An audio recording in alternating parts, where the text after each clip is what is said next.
Make it funky.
freeze.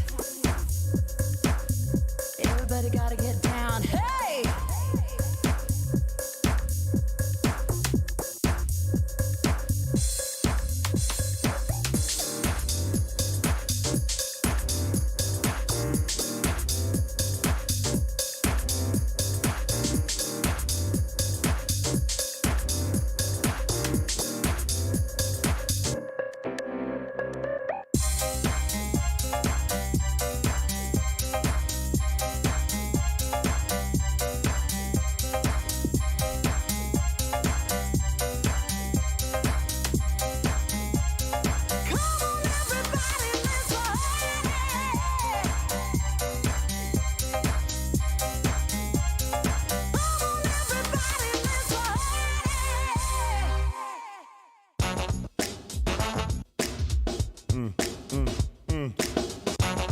Yeah.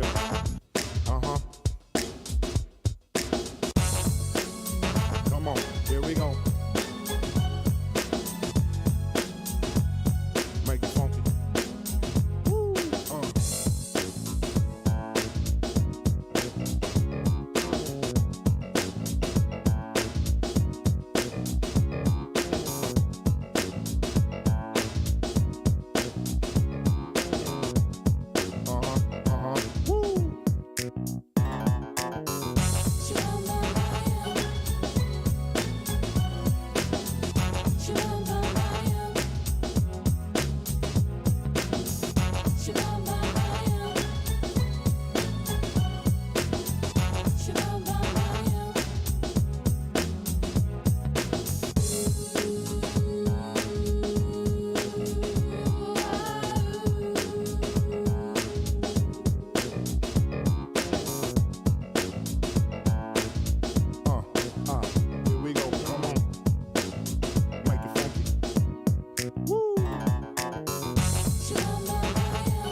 Right here, break it down now.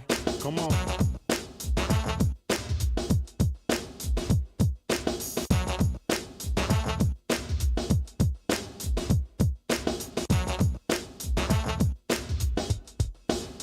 Make it funky.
To make a clutch like that happen in the grand finals. It is not easy, ladies and gentlemen.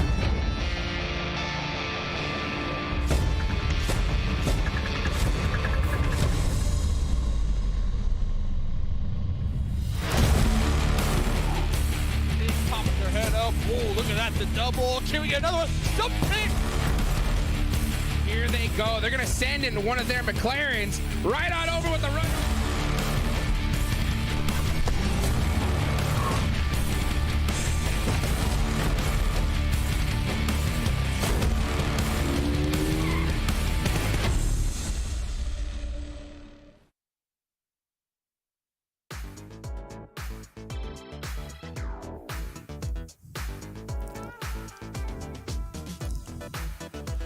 PMPL NA Day 3 Week 1 League Play Mustache Dave here, reporting live from the battlefield. I'm talking PUBG Mobile, baby. Yesterday was the day for comebacks as the Titans in the lobby were fast asleep. Today, top 16 is the goal. Who will move forward to the first super weekend here in PMPL NA? Well, I got Glitter and I got 7 covering all the important topics here today. How's it going? Once again, back on the desk with both of you. Feeling blessed. How's it going today, Glitter? I am ready for today because after what we saw yesterday, you were talking about it, those comebacks, there's going to be a battle for a lot of those teams towards the 16th area of our standings to really secure a spot in the Super Weekend. So it should be a spicy day 7. It's going to be a nail biter, and that's why I'm so hyped up for today, because it's so close. We didn't really have a standout performances that in match 2 from the standout performances from day 1. So it's going to be an interesting day. Well, if you want to see these standout performances, follow the socials. What are you doing? How many times I got to ask you to do this? We tweet everything. We post stories about everything. And you might even find some glitter and some 7 sprinkle in there on them socials as well. So shout out to everybody tuning in today to day number 3. And shout out to everybody. Oh, I saw that. Shout out to everybody who does follow the socials and who is going to follow after that plug. Shout out to you right there. But let's get into the day. The overall, each team played 8 games so far. Here's the overall, Glitter. Okay. We've got a lot going on here. And obviously Lazarus still on top with a decent margin here, 7. But I think one of the big stories of the day yesterday was the squads like Mezexis, like WallStreetBets that are now finding themselves in a top 3 position. Definitely. I think this was a big surprise for a lot of us. Mezexis is currently in 2nd place with 86 points.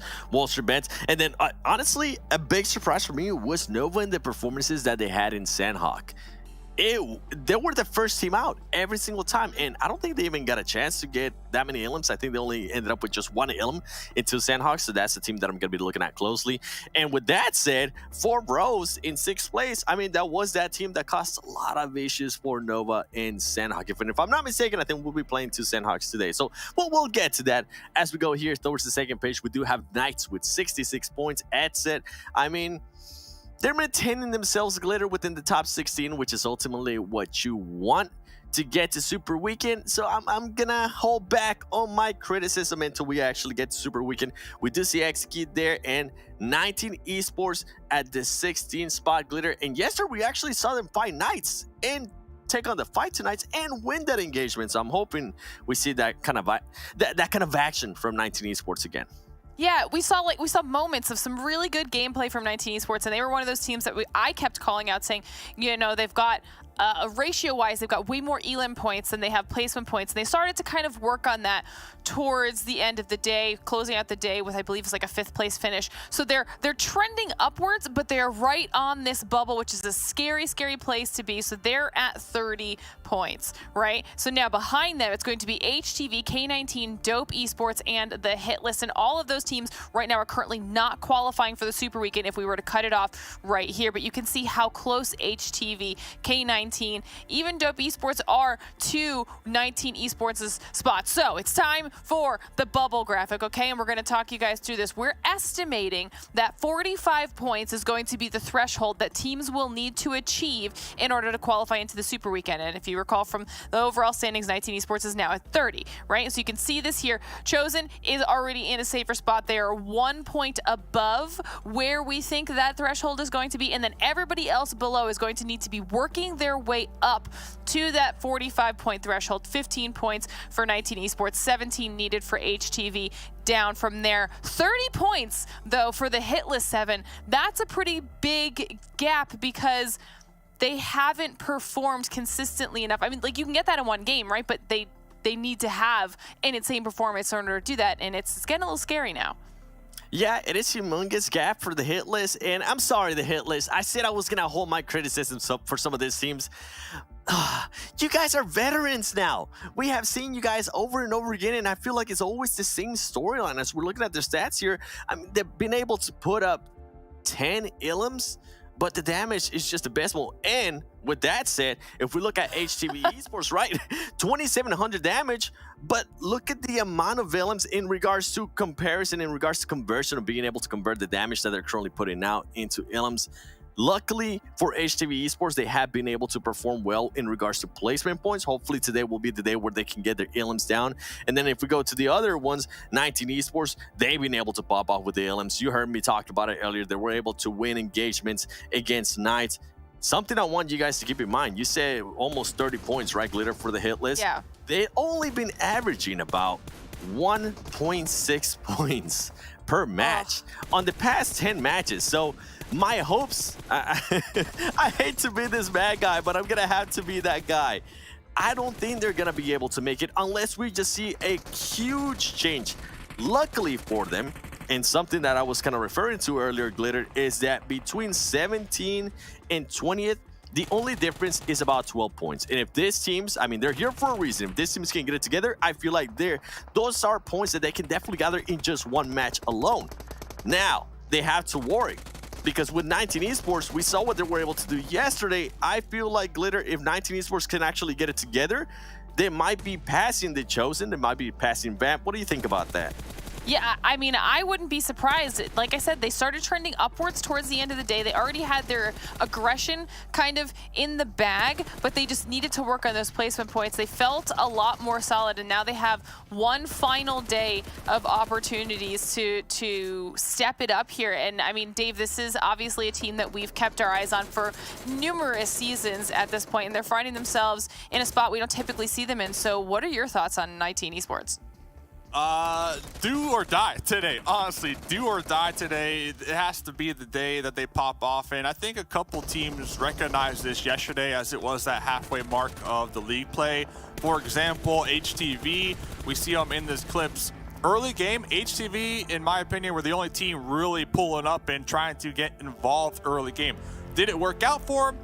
Not so much, but I do appreciate that they recognize, okay, early game, this is our moment to try to get some elim points. Let's go for it, because we need to catch up. So hopefully 19 Esports can kind of have that same mentality here today, because I want to see them. I want to see them playing the Super Weekend. Let's be honest with each other here and talk about being honest. We got to be honest. I want to see them stats, baby. Them stats for the top 3 players here, Glitter. What stands out to you?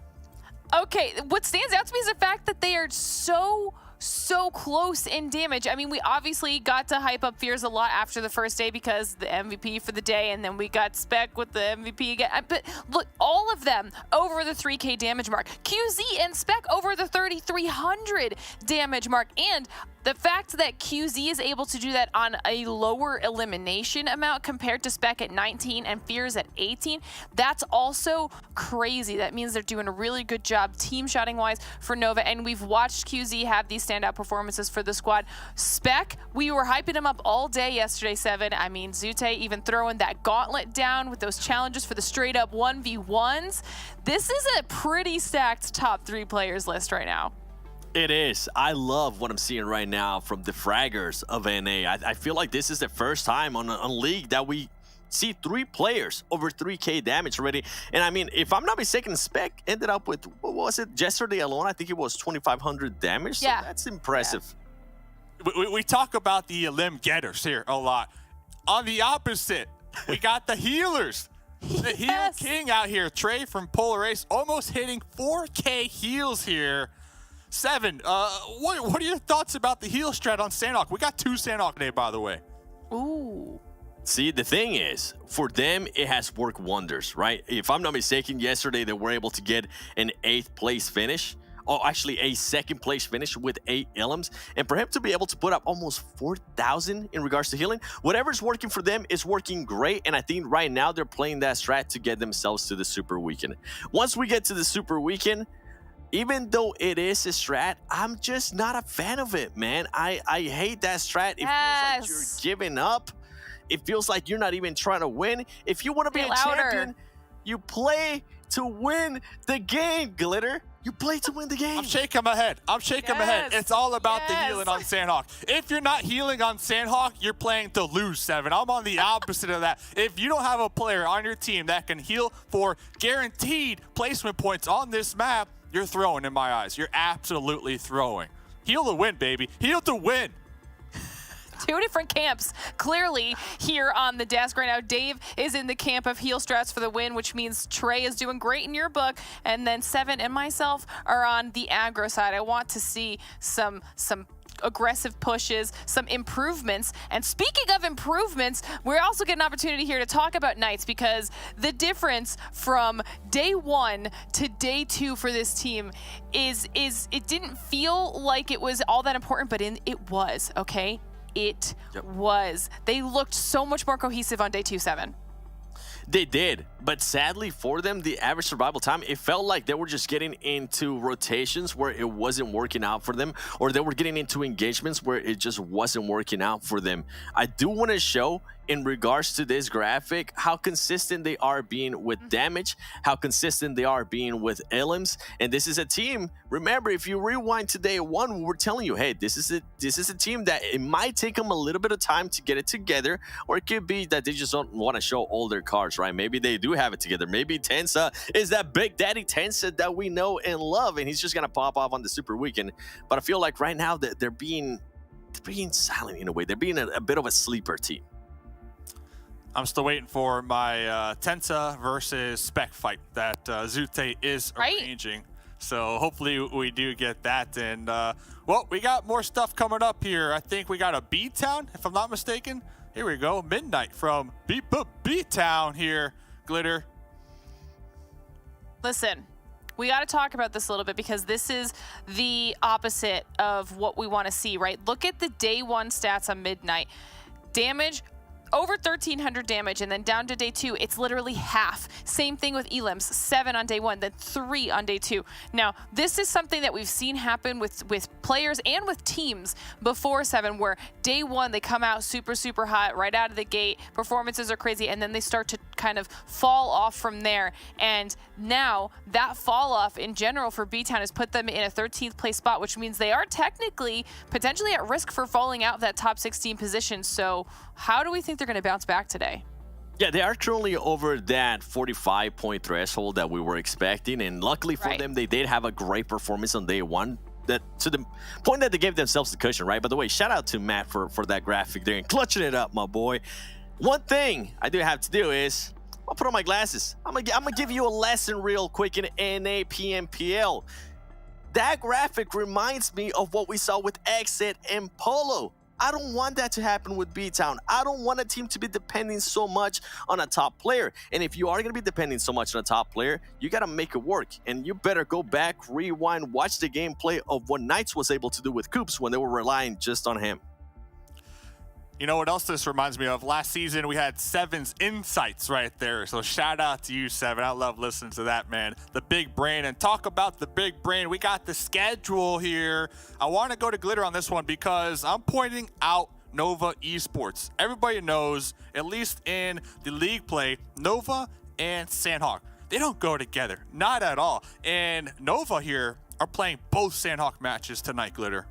Yeah, this is a little bit rough. So Erangel has been Nova's best map by far, and Nova is going to be in Group C as the group that is sitting out on that map, which means they're now on Miramar and they're on Sanhok. We've seen what's been happening at Sanhok with 4 bros not really going their way, and here's a quick refresher on those groups so you can see where they all fall. But that, and then honestly, they haven't had overly stellar performances on Miramar. They've had some decent performances, but nothing that really matches what we've seen out of them on Erangel. Granted, I feel like yesterday kind of tanks those stats a little bit because they did fall off yesterday, so we'll have to see if they're able to bounce back. But my biggest concern, like you're saying, Dave, is those dual Sanhoks that they're going to be playing both of.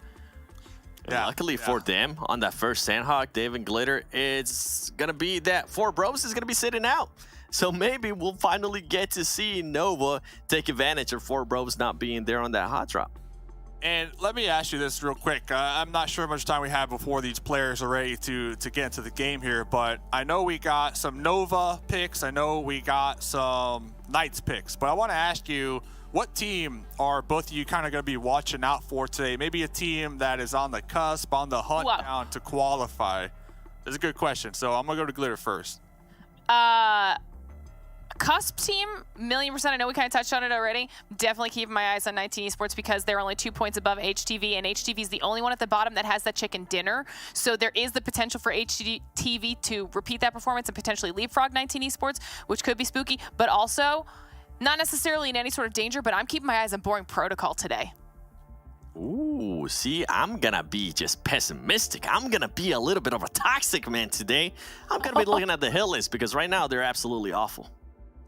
Oh, dude, I'm writing this down. I'm writing this down. Okay, I got you written down here. Best of luck to those two teams today. Thank you. I'll catch y'all later. Let's pull in the casters because I heard the casters got a map to cast here. And, well, I'm ready to listen to some casting from Necro and Zute on the mics once again here, fellas.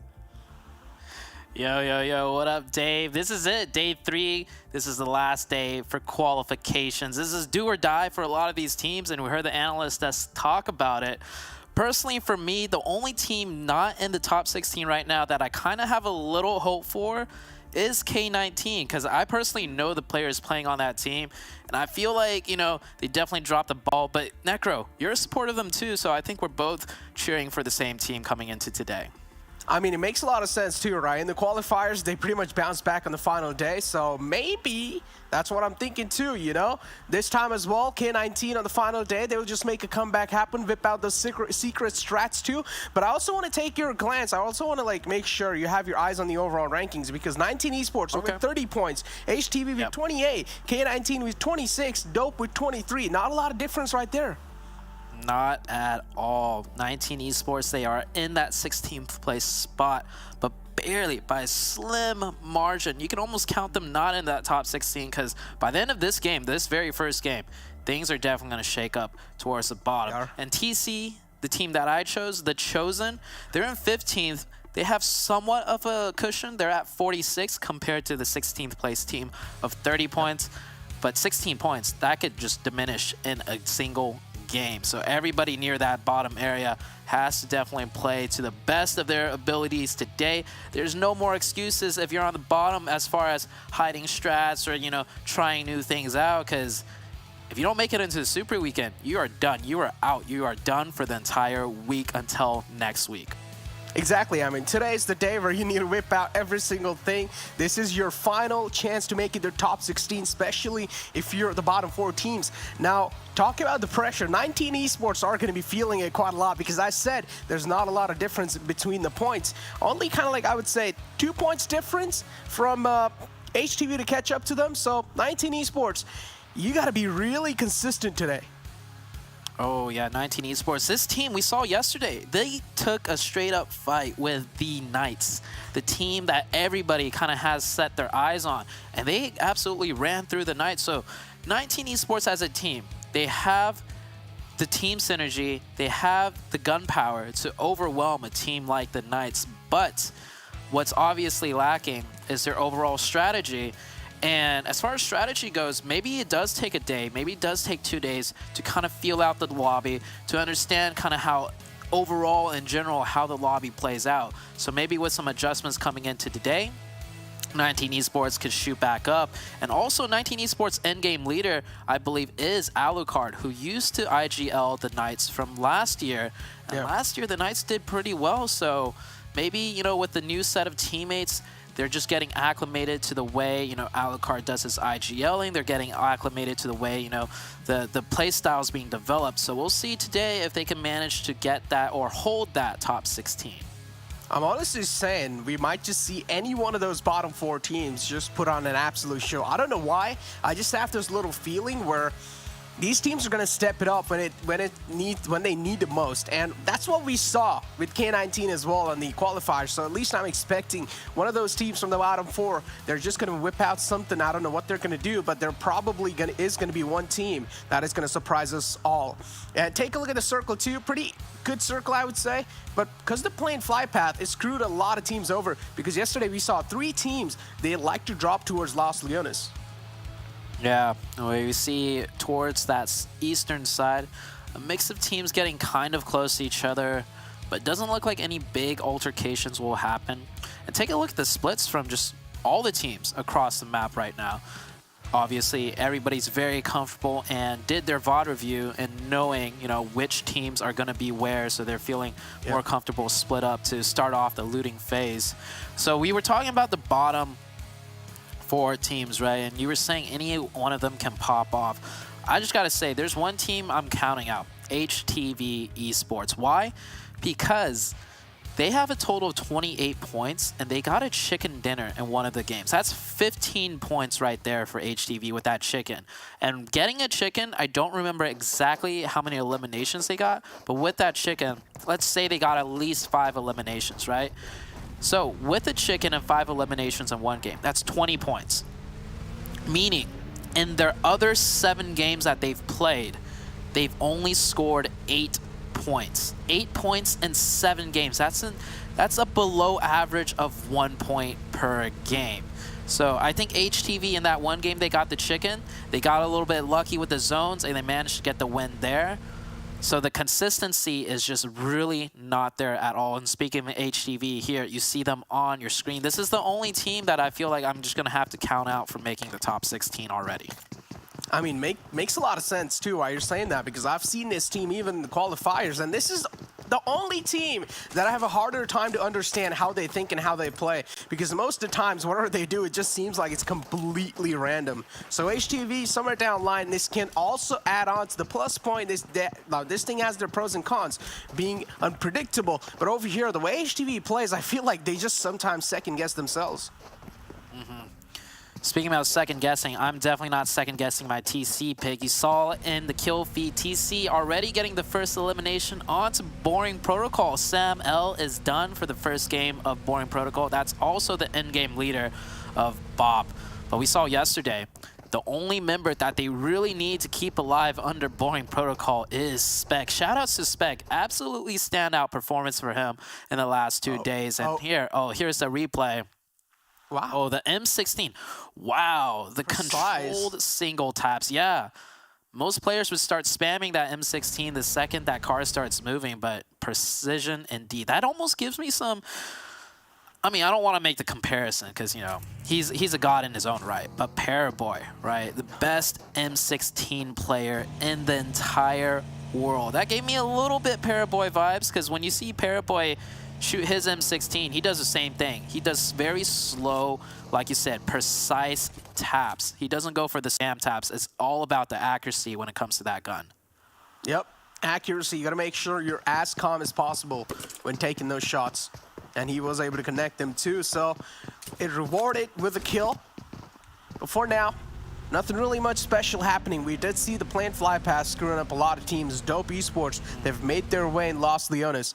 One of those teams, even not really far behind from that 16th spot. So my eyes here are going to be on 19 Esports. Even the devs talk about it, how 19 Esports, they are showing little glimpses of what they're capable of. But today, I want to see 19 Esports put on an absolute show. Yeah, backs against the wall for 19 Esports. I know one of their players, Alucard in particular, definitely knows how that feels like. So you'll be a little bit more experienced in this situation. We're following the Knights on a rotation, so quick discussion on the Knights. They definitely did not show out like a lot of us expected to. And we keep mentioning, it is the league days, and we do feel like, you know, they're just holding back and they're just cruising on by to make that top 16. They're not in any big rush to have standout performances. But we saw here and there, like, some shakiness from the team in general from a fundamental standpoint, right? Like, one player getting caught by himself, regardless of how cruise control you are as a team, how relaxed you are as a team. You don't want to be making those type of mistakes. Yeah, we did see a couple of slip-ups for sure. Some missed comms as well. But mark my words, man. I don't know why. Somehow I just feel like it's going to be completely different nights in the Super Weekend. I don't know. That's what I feel like. Because I feel it too. Because the addition of Tensa has to be an upgrade. There's no way it's a downgrade. So there is going to be something that they're going to be doing probably in the Super Weekend. And I feel like we just need to wait and watch.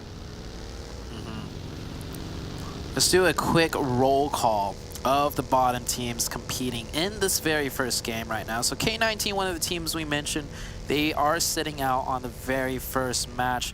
HTV, we saw earlier, they're on that northeastern or eastern side of the map. And 19 Esports, taking a look at the map right now. Oh, sorry, 19 Esports also another team sitting out. So yeah, a lot of the bottom teams sitting out in the very first match of the day. 4Bros taking a potential fight with XSET right now on your screen. But now you also got to understand, this gives a huge chance for HTV to try and make something happen as those teams are sitting out. So maybe HTV, they'll need to set up a goal for the teams that are above them, which is 19 Esports or even teams below them. But for now, I'm going to hold on to my words as 4Bros. Master OPs went down. It's the first knock yet from the side of 4Bros. And XSET, they're going to be having little smirks on their faces because they've already started things off with an advantage. One man's trying to go for the res, but is that going to be a possible thing? That's what I want to know. A great nade placement coming through. Glass taken down quite low as well. 4Bros now, they will have to play a little safe. There's sandwich right now between the Knights and XSET. That first knock actually was the Knights shooting one of their players in the back, but 4Bros, they're not backing down. And if anything, they're just going aggressive. They're peeking over the top. As soon as Killswitch gets that med off, he should be able to do his thing. And yeah, he gets one. Almost gets the second. Where's the follow-up? Laurie down to 1 HP. And he's still fighting. He's not even going for the med. He's keeping up the pressure for his team. And there's the trade. Right now, 2 down for 4Bros, but Leon's got that off angle on the bottom ground, but maybe not the best one. God. He does connect the shots though, and J7 goes down. J-Way with the follow-up, and that is 4Bros taken down. I think 4Bros took that fight though, because they were pressured to from behind. The Knights were right at their backs, and they knew they could not just sit still there. They would have eventually gotten taken out, so they went aggressive, took a disadvantaged fight, and of course it didn't work out. I mean, they were heavily relying on Leon's flank right there in that fight. He was able to get away with the frag, but I still feel like he could have done way much more if he kept a little bit more trigger discipline and tried to get a little bit more up close and personal. But a 4Bros taken out in the first spot this time in 16th place. That's not going to be good news for them. But it's okay. In the overall rankings, they're doing decent. Over here, we have WallStreetBets taking a couple of shots, and there we go. Team chosen, Zute. I don't understand what's going on here. Whichever team you choose, they just... I mean... I don't want to say it, but hey. Hey, TC, they go at 1 point already. So, I mean, trading 1 point for one player on a team is definitely not a good trade, but it was WallStreetBets that took him down, and WallStreetBets shine a little spotlight on them. Not a team that anyone really expected to have the performance they're having right now. In 3rd place overall, sitting at 84 points, above Nova Esports that has 81 points, right? Like, it's a huge performance for WallStreetBets. Question always is, though, for the teams that do well in the league days, can they carry that over to the Super Weekend? So that is yet to be seen, but WallStreetBets, credit to them. They have definitely been doing really good. A boring protocol over here. Unfortunately, this time, 2 players taken out quite early. Not going to be good news, but Spec is still alive, as you said. He is the man you're going to be looking out for personally. Let's see how well... Boring protocol. Yeah. They seem to have this issue a lot, where they just lose members very early on, left and right. Sure. Like... This is not a good sign. Usually that's just, you know, a lack of awareness from the individual players that get picked off. So that's something they definitely want to focus on fixing before they head into the Super Weekend. Look at Nova too, dude. The amount of confidence these players have. He's like out in the open. He doesn't have any cover, but he's still going for those shots. And he's not even backing down, so... Gotta give props to that man right there. But Noah seems like they want to be quick on their feet, so they're probably going to move. All the teams are just waiting for the next circle shift. That's what's going to matter the most. Look at Knights, the spread. Xenox in the front. The rest 3 players are all the way in the back, so if HQA, they're going to decide to make a push, Kiwang will be completely obliterated. We saw the Knights hold the exact same split just yesterday in this zone too. Key thing to note though, last time it was Coops down there by himself, so seeing how the players are able to interchange positions quite fluidly is always a good sign. And not every player is set in a structured position. And with that circle shift though, the Knights are looking good. This might be a good game for the Knights. Of course, center of the zone. Also holding a pretty decent, strong position too. It might look like they're wide out in the open, but there's many ridges and control points right where the Knights are. No, it's looking really good. And the way they've positioned themselves as well, they have high ground to work with, a lot of visual info to try and convert to the players. But on the other hand, you also do see Boring Protocols kind of closing their distance with the players of HQA, so that's going to be a little tough for them because the man advantage is clearly on the side of HQA. So Boring Protocols, they're going to have a tough time to breach through HQA's defense, or maybe they'll just need to take a stop for now. Dope, right next to the players of Polar Ace. This is going to be a risky rotation for Polar Ace. They're just going for this combat right there. Dope Esports spotted out, but Dope as well. They're not taking any shots just yet on Polar Ace. Trace Weekles is smoking. Shouldn't take that long of time to try and make it blow. But Dope Esports, look at this. Fishy kind of separated out from the rest of the pack, taking little shots. Man's proned out in the open. Chronix, you knew where Fishy was, but he's still proned out in the open. Interesting. He should have went for a smoke first before anything. But that's good news for Dope. Dope right now, the 19th place team overall, sitting at 23 points. So they need every single point they could get. Picking one up onto Polar Ace is a good start, especially given the fact they're on the edge of circle right now, so they don't have too much to work with. Hopefully for them, they get the next circle shifted towards that eastern side. Polar Ace down to 3 for now. Taking a scope in at that compound that Dope Esports has taken. Trey, on your screen, man of the hour, especially when it comes to Sanhok, which, by the way, we're playing 2 Sanhoks and 2 Miramars today. So less Erangels to work with for these teams to have a more consistent, comfortable map. Yeah, and another thing that Desk was mentioning was Noah is one of those teams that is really good on Erangel, and now just having one Erangel to work with, they're going to have to struggle a bit here, but I'm going to hold on to my words for now. This is Execute versus WallStreetBets, and for now, WallStreetBets are putting in some work against Execute. There we go.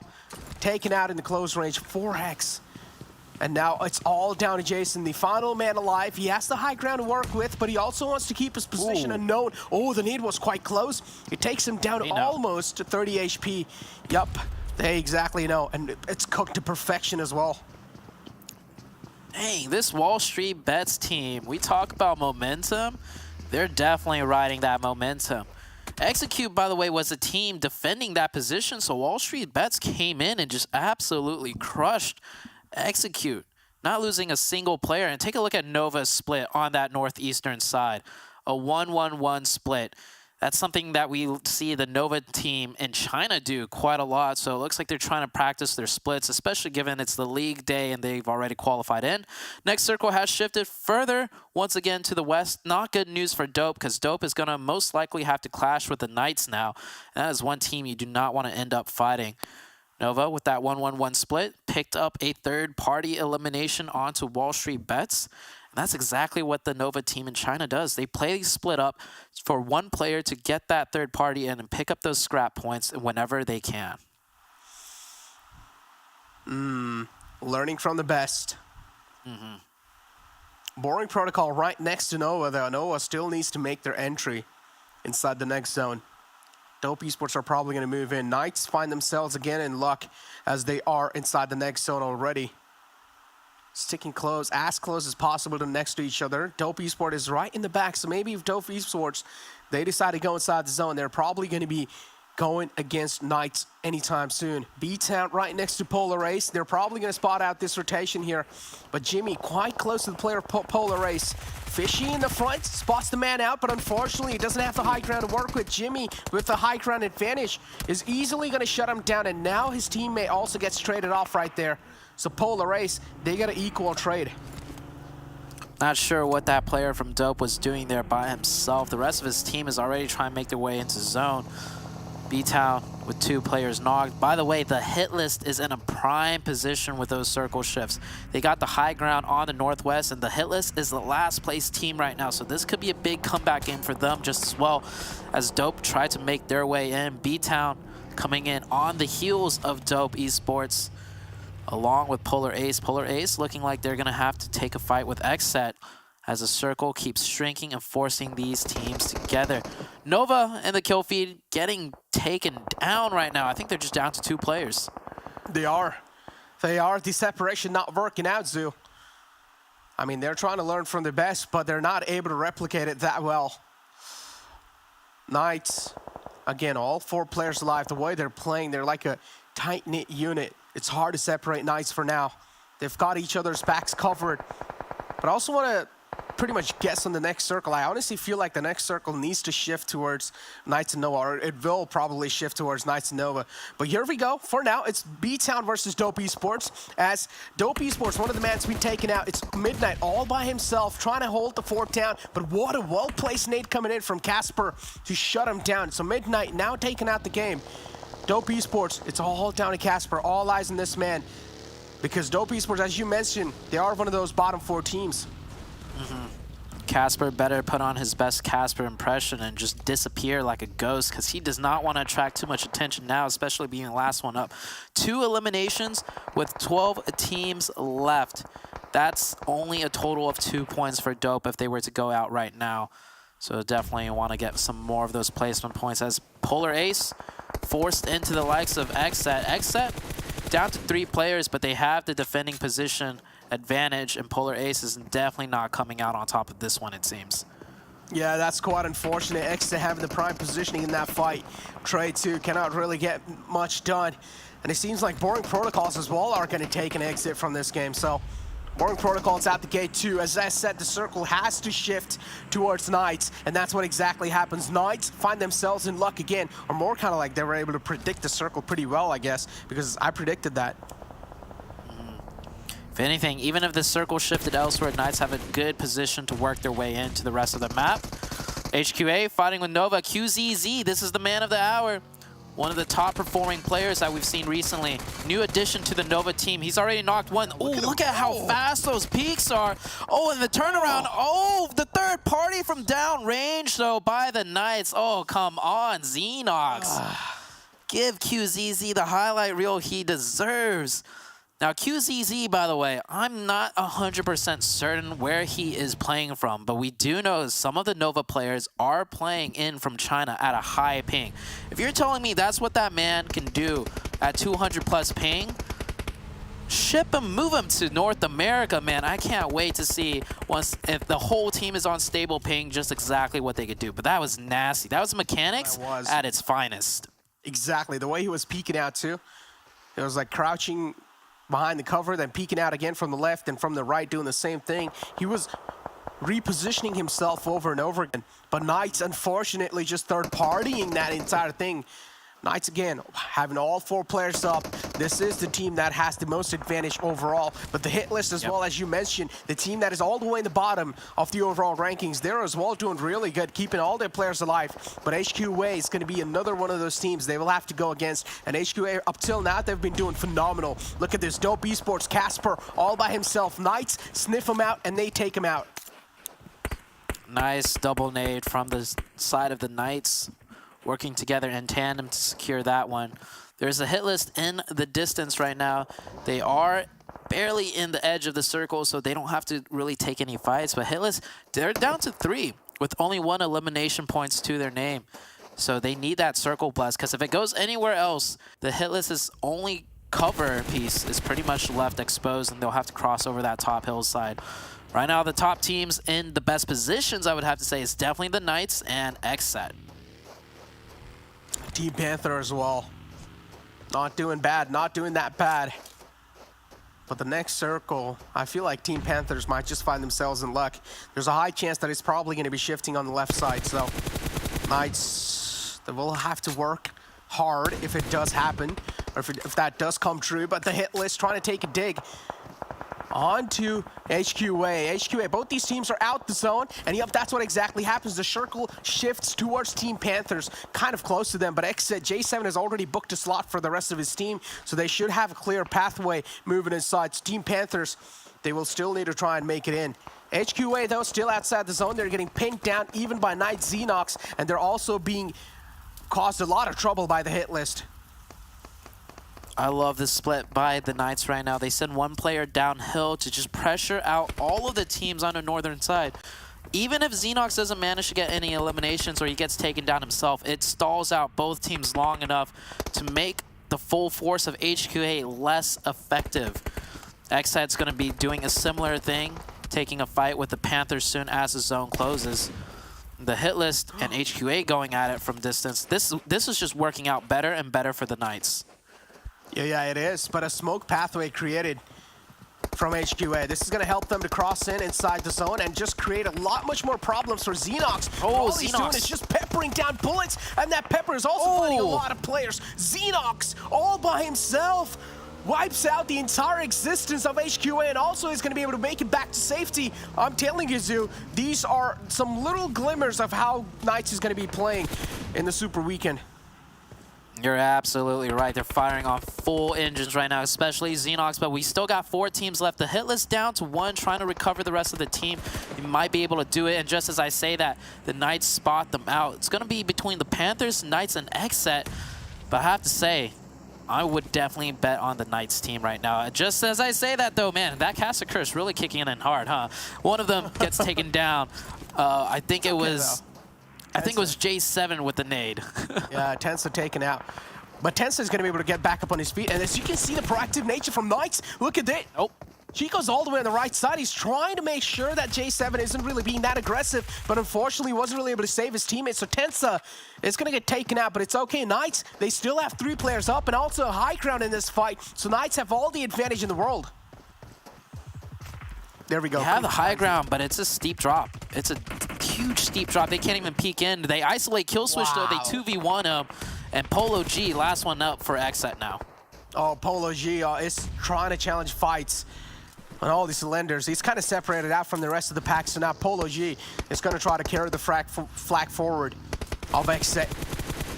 And Knights, they're just doing so good. Knights, they're being fearless. They're just trying to fight any other team that is popping up in front of them. They're not scared of anyone for now. They have 3 players up. Makes a lot of sense, too. The amount of confidence this team has. Polo G, well-placed nades coming in from Team Panther. It's going to take care of XSET. Now it's top 2 teams alive. Knights versus Team Panthers. I'm loving the synergy with the util. We've seen twice now a team throwing a volley of nades all at the same time, not giving a single chance to the opposition to survive the nade barrage, to let them heal up back to full. 4v3 situation, the Panthers at the disadvantage positionally, but they have the player advantage. Not anymore, though, as one of them goes down. Chico's standing too far up in the open. He'll get traded right there, and now we're set to a 2v2, but Coops will get that revive. It's looking better and better for the Knights. Knights is just playing this to pure perfection. Look at the positioning that Xenox has. He has visual on all the players of Team Panthers. He tried to convert that knock into a limb point, but for now it doesn't really seem that possible yet. Xenox, though, with a proactive play, and also Team Panthers pretty much doing the same thing. But Knights, they have an advantage, as you mentioned, because they have the high ground in this entire scenario. The rest of the Knights players are going to reunite with Xenox now, and again, having the advantage, keeping the advantage themselves. Team Panthers, they're going to be sweating bullets. Ooh, if this grenade hits for Pappy, it's going to be huge. It does not connect, though. That could have been a 2-for-1 special, and the whole entire fight might change out. It's raining close, but not close enough. Circle's closing in. The Panthers are gonna have to move in. The Knights already readjusted to inside the circle. They just have to survive this nade barrage, and then the Panthers will have to run in the open to the next zone. Oh, the next circle favoring Knights too, so the rest of the Team Panther players will need to move in out in the open, and this is where Knights are going to be finding the window of opportunities to try and capitalize for a win. But Knights, they're just playing this to perfection, even though they were doing so great. Look at this. They're not overextending themselves. They're not being that overconfident. They're just holding their place down. They're making sure they're not being too overconfident, not over-peaking any angles. And Knights, they're just playing this to perfection. But Team Panthers, on the other hand, look at the spread these guys have. All three players are spread out from each other. Now as the man gets taken out, there's no way he's going to be able to get back up on his feet.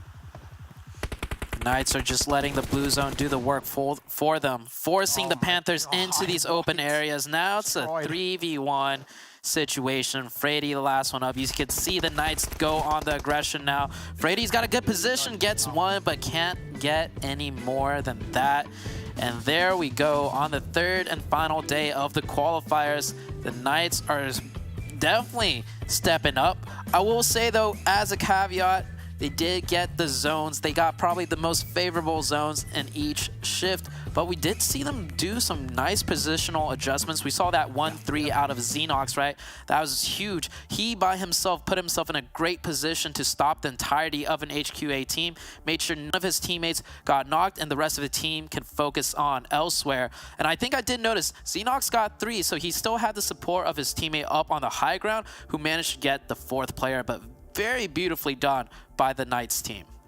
I mean, no matter what, even if they do get the zones, the way they played that in general, that was just way too good. As you mentioned, the repositioning, the positioning overall inside the circle, the decision-making by Knights, it was just absolutely perfect. Take a look at the round report as well. Coops with most eliminations, 7 elim points all by his lonesome.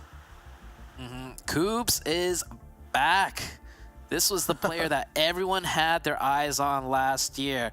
I remember even the South America side. I remember on Twitter, I think Gabo, who is affiliated with Team Queso, he tweeted out something like "Nerf a Coops," because that's how hard he was popping off last year, and we might see that again this year. But before we get to see any more Knights action, we're gonna go for a quick break. Don't go anywhere, guys. The action's just heating up. But I've been in the field like Suge Knight, and they know it's the time. This what a legacy look like. The new season of the PUBG Mobile Campus Series is here. We will have a new format. A full prize of $10,000 in prize pool and gifts. New sponsors. We are back from March 28th to April 17th with 2 qualifying weeks, 1 semi-final, and 2 days of finals. Don't miss your chance to play against the best college teams in the United States and Canada. Register from March 11th to the 24th.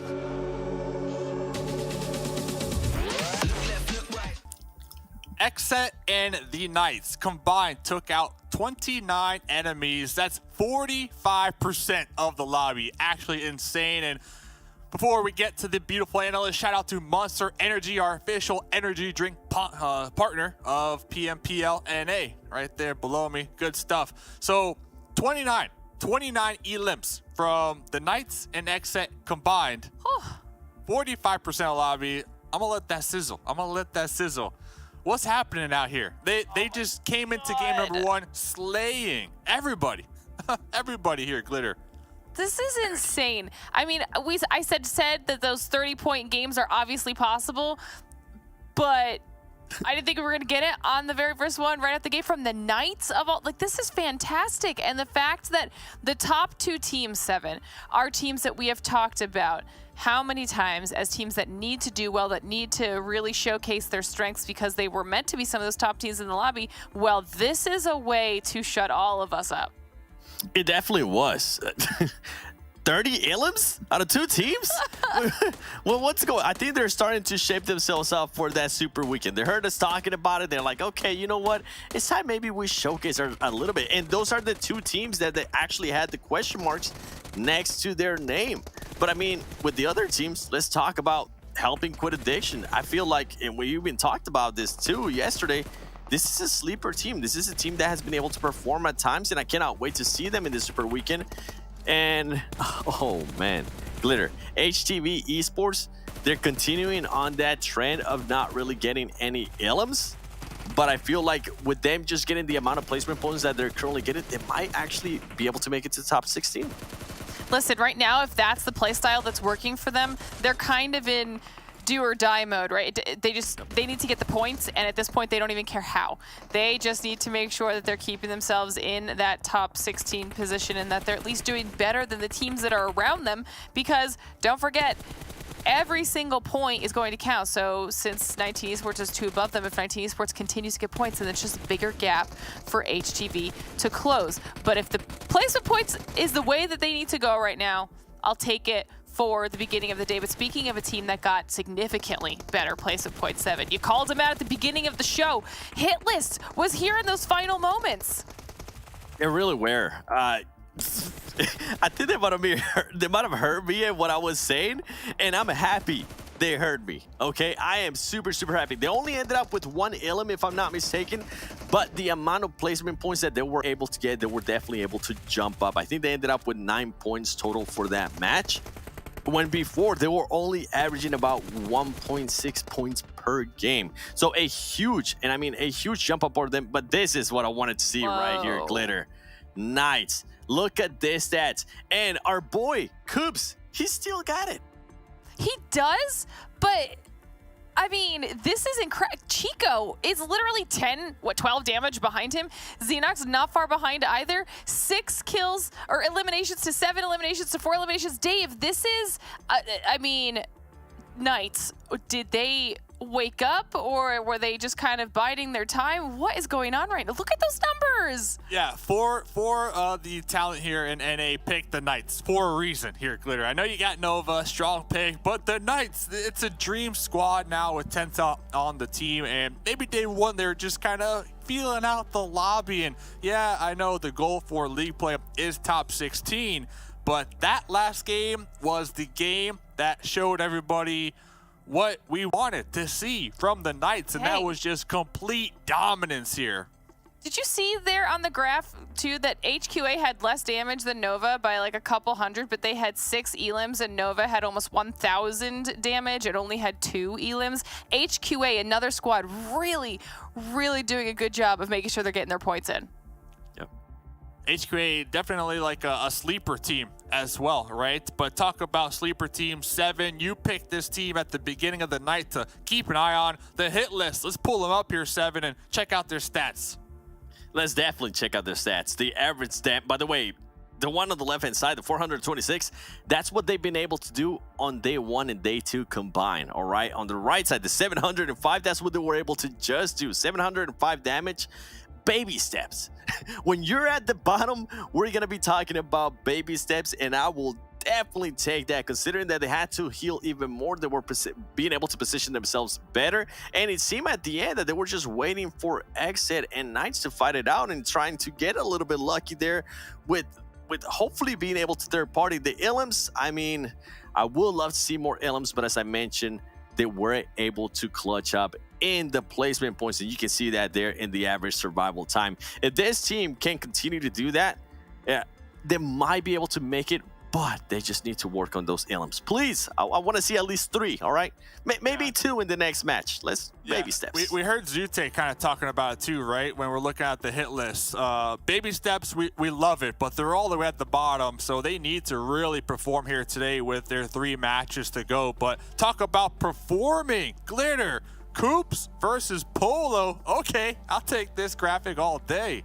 This is actually really cool. So we needed to talk about the 2 best players from the 2 top teams of this match. It ended up being Coops for the Knights and Polo for XSET. But look at these numbers. The fact that Coops was able to convert on that many more eliminations when their damage is actually that close is massive points-wise for Knights. But looking at everything else, I mean, we've talked about individually both of these players, 7, and they continue to be one of the massive reasons that these teams are really being lifted up. And then when you get the combined assistance that we saw on Knights, that's why they get that domination. Now we just need a little bit of that out of XSET, and they'll be good to go. I think so, and I think they right now, Polo's performing, so might as well just take full advantage of it. And I was just kind of smiling here to myself because this is just such a Coops radar. Him just dominating on pretty much everything. The only thing that he wasn't able to edge everybody out on was the knocks, but besides that, he probably was playing with the most heals, as you guys can see right there on the radar, and being able to get the most elements. This is the Coops I want to see. This is the MVP fight that I want to see as well. Let's go, Coops. And, well, here's the overall. Lazarus still going to be leading the charge in first place, but not by much. 101, and right behind them, we got the Knights hot on the case, 98. And then the Panthers. Last match was huge for them, Glitter, to be able to get that second place finish. Yeah, the fact that the Panthers right now are in the first page of the overall with the only team that doesn't have a chicken dinner, and they're in such a high position on that first page, is massive. When we talk about the consistency that we're seeing out of Panthers, they've put themselves in a very, very solid spot moving towards that super commit. 7, look at the bubble area. HTV, 2 points above 19 Esports now. Remember, we said the goal was going to be 45 points. Right now, I mean, we had a difference of 12 points before that match, given that some teams didn't get a chance to play. But if you're 19 Esports, I'm going to put a little bit of pressure on you here. Now you're no longer on top 16, even though you've only played 8 matches in comparison to some of the other teams playing 9. Please, yeah, I feel like that has to be the switch right there. That has to be like, okay, we need to perform. We need to have a great standout performance, not just a, okay, we made it to top 16. Hey, they got a couple more matches to go, so let's go cheer them on. Thank you, 7 and Glitter. I'm going to pull in the casters. We got Zute and Necro. They're going to be calling the next match. Sanhok, the first Sanhok of the day. I'm excited. I'm looking for Trey to get them heals, but hey, fellas, bring it in, man. Bring it in.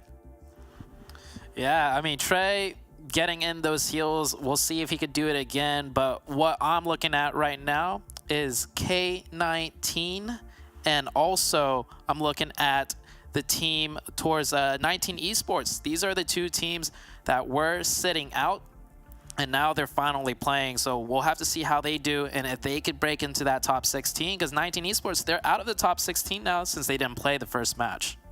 But hey, there's not a lot of difference, right, in the points, and that's what all that matters. 19 Esports, they don't really need to do that great to get their position back. But again, it just can't keep going back and forth. One of the teams need to have an absolute solid game to gain momentum, to gain a lead over the teams that are in the bottom. If that's not going to be happening, then hey, the pressure is going to be on you all day. Yeah, the pressure is definitely on. Speaking of pressure, we also still got that nice bootcamp hot drop action that's going to be happening between XSET and Boring Protocol. We saw last time, Boring Protocol in a way did win the fight, but that's after they left the bootcamp area and set up a trap. I hope XSET don't fall for it a second time, because we saw XSET get trapped by Mezexis the other day, and then they got trapped by Boring Protocol themselves. And, oh, hold on. I'm looking at the map very closely, and, okay, no, that's actually Vamp dropping off to a different split. So we'll see that 4v4 happen again in the bootcamp hot drop fight.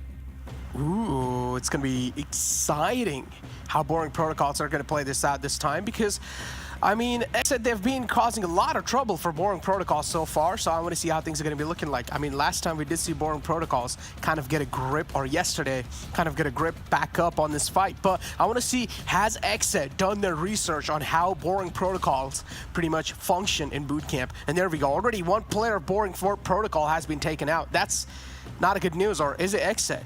I think so. It's both. That's a trade. Yep. Yeah, 1 down for XSET, 1 down for Boring Protocol. Execute also getting into a fight of their own against Lazarus. Oh, no.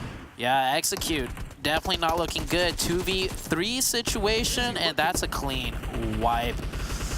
I mean, there's a door on the left, a door on the right. Pick your poison. Either way, Lazarus not losing a single member. That was the quickest squad wipe I've seen yet, I think. Getting absolutely thrashed. Back to the Boring Protocol fight, though. It is a 3v3. It is set down. Both teams have 1 player confirmed down. Sam L, once again down out and early for the side of Boring Protocol. J7, who's also the IGL of XSET, down and out early. So it seems like both IGLs from both teams taking a quick back seat in which case they could still calm to the rest of their team and do the IGLing. They just can't be playing the match itself. So we're hitting somewhat of a stalemate. And I did notice a player of the Hitlist in the background up on the hills south of boot camp. Maybe looking to do some long-range third partying if possible. Oh, there's always been one of those teams that is doing that. And both these teams will need to make sure they're not really exposing themselves or pretty much running out in the open in boot camp. If they do, then there's going to be a lot of bullets raining on them. Potentially a lot of damage taken too. But for now, as you said, it came down to a complete stalemate. As Spec moves out, takes a couple shots onto himself, but it's okay. He's still looking decent for now. 2 players isolating a fight against 1 player of XSET. Polo G taken down quite low. There's no way he's going to be able to retaliate back. J-Way is taken down low too. He peeks out. Carnage. He's able to get the trade. Carnage taken out as well. Carnage, my man, going for the thirst, going for the confirmation. He could have easily got J-Way there and also kept himself up. But that was not the play, going for that thirst. But Acer in a 1v2, this man, the myth, the legend, used to be one of the top players. Can he pull it out now in this 1v2 situation? J-Way and Killswitch both healing up quite a bit, though. And Acer, he's got no helmet and no vest. It's not looking good. Oh, no. Yep. There's a high chance he's probably going to die really quick if he catches any sort of bullets onto his body.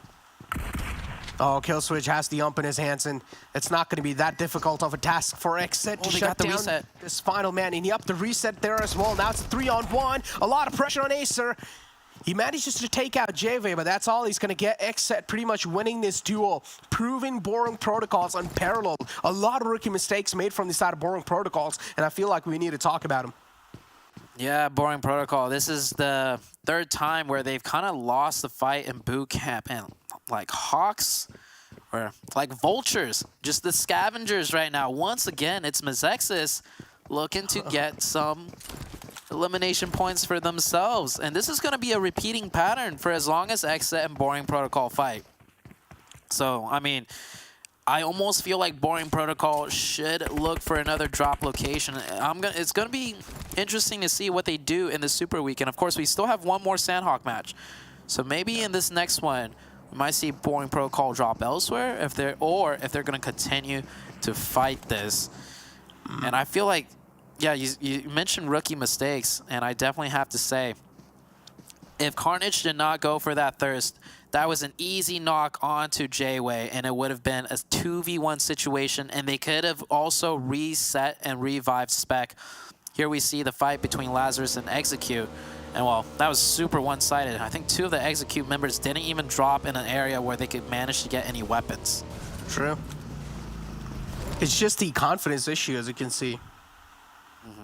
And Lazarus overall, they're doing really good in the overall rankings as well.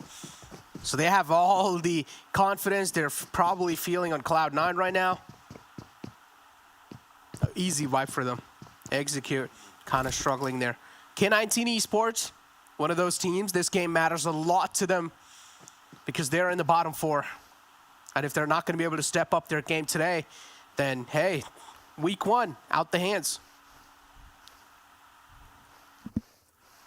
K19 currently on the very northeastern side of the map, extremely close actually to the Dope Esports team.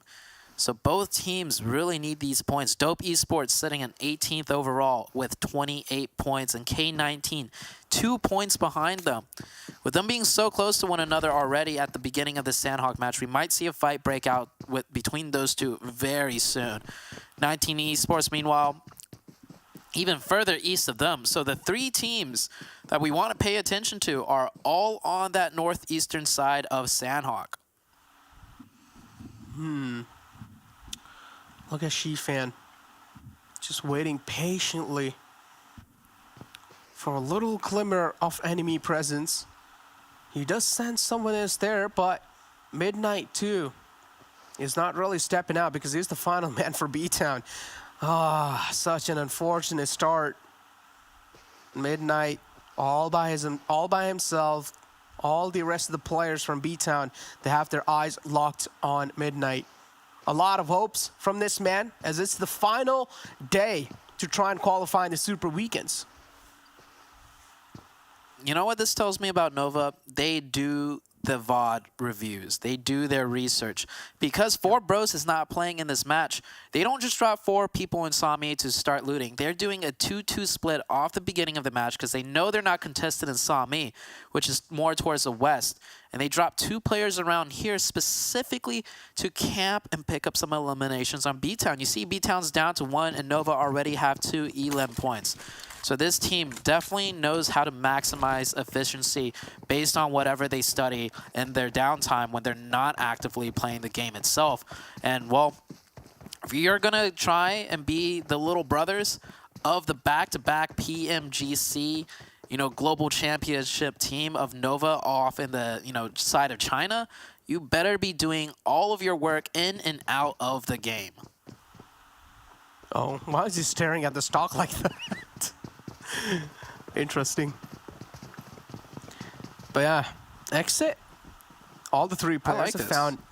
Yeah, they found a safe exit out of boot camp, and they're going to be using the back path to pretty much get on top and also gain a little bit of high ground and gain a little bit of more visual info on how things are looking around or near boot camp.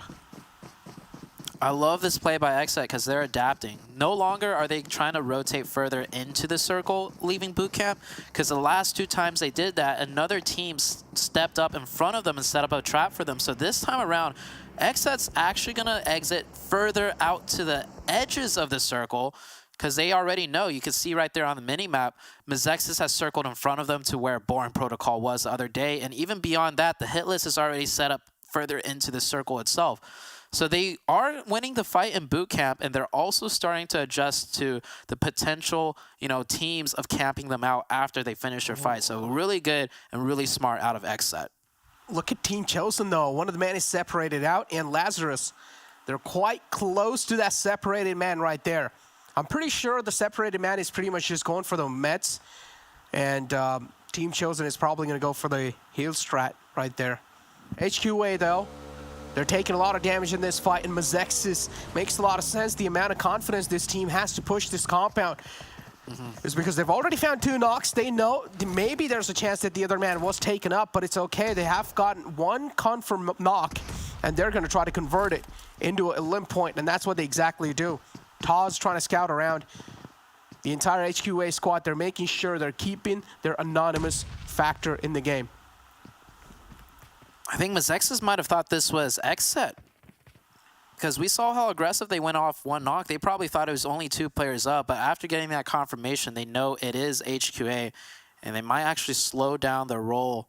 The circle did shift further south too, but Mezexis, they're very comfortable in the overall leaderboards. They can afford to take this fight and get wiped if that is the worst case situation that happens. So Mezexis, this team looking super confident. Yeah, of course, they're doing their due diligence, trying to get some more info, maybe potentially getting another enemy's location revealed, running back and forth. But yeah, HQA is not going to bite, so it looks like Mezexis is going to disengage off of this. Yeah, they're just going to back out from this fight.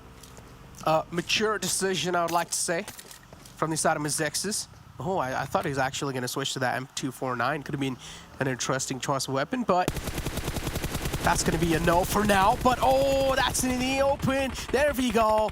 This is going to be a revenge for HQA as they get the trade. And now Mezexis are also down to 3 men.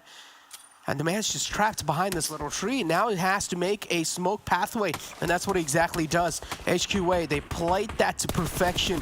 A lot of patience for that 1 single limb point. And there you go. Shebang pretty much finds another one too. Mezexis now, they are handicapped big time. That is just laziness out of Mezexis. There was a much smarter way to go up that hill, and that's just to drive further west, like towards the low ground, where you won't be putting... Oh, what are they doing? Okay, I will say, Mezexis, right, they're more than safe in the overall leaderboards. So they're just going for it to see if they can get the revive. Like, they probably knew it was a bad idea and a low chance of it working out. But like I said, they're good. They're good to make that top 16. So they're going to go ahead and just see what they could do. Yeah, look at King Pig approaching slowly and steadily, a snake in the grass. HQA realized they've got the grip back up on this fight, and they want to capitalize onto it. They sense those 2 elim points and they want those. But Mezexis, they're able to get the reset for now as Taz is back up. So now it's a 2-on-3.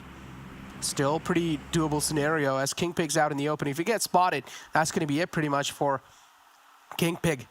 But look at the next circle shift too, Zoo. This is kind of like keeping the teams guessing. Is it going to shift on the left side or is it going to be shifting on the right side? And I personally think, again, the next one has to be kind of somewhere in the center.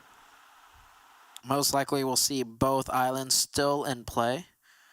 I'm kind of questioning why HQA did not go for that confirmation, though, and let the third Mezexis player just get revived. Yeah. But next circle shift is out, and yeah, it is still looking kind of like a 50-50 split. Of course, Painan smack dab in the middle. Nova with a huge spread on that southern side. Maybe might get into engagement with the Knights, but Nova doing their research should know the Knights team likes to stay in Painan in zones like this, so they'll be a little bit more careful if they do decide to go into Painan.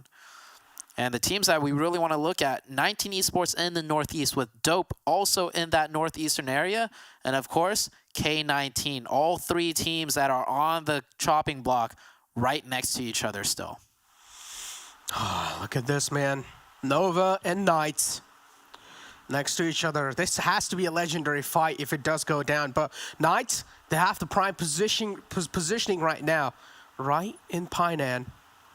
They're chilling. Mezexis, Tarzan inactive. A huge spread coming through from both these players. If Cyanide gets a little sight line on the player right there in the front, it has to be a knock. And then Mezexis, again, the pressure will come back on.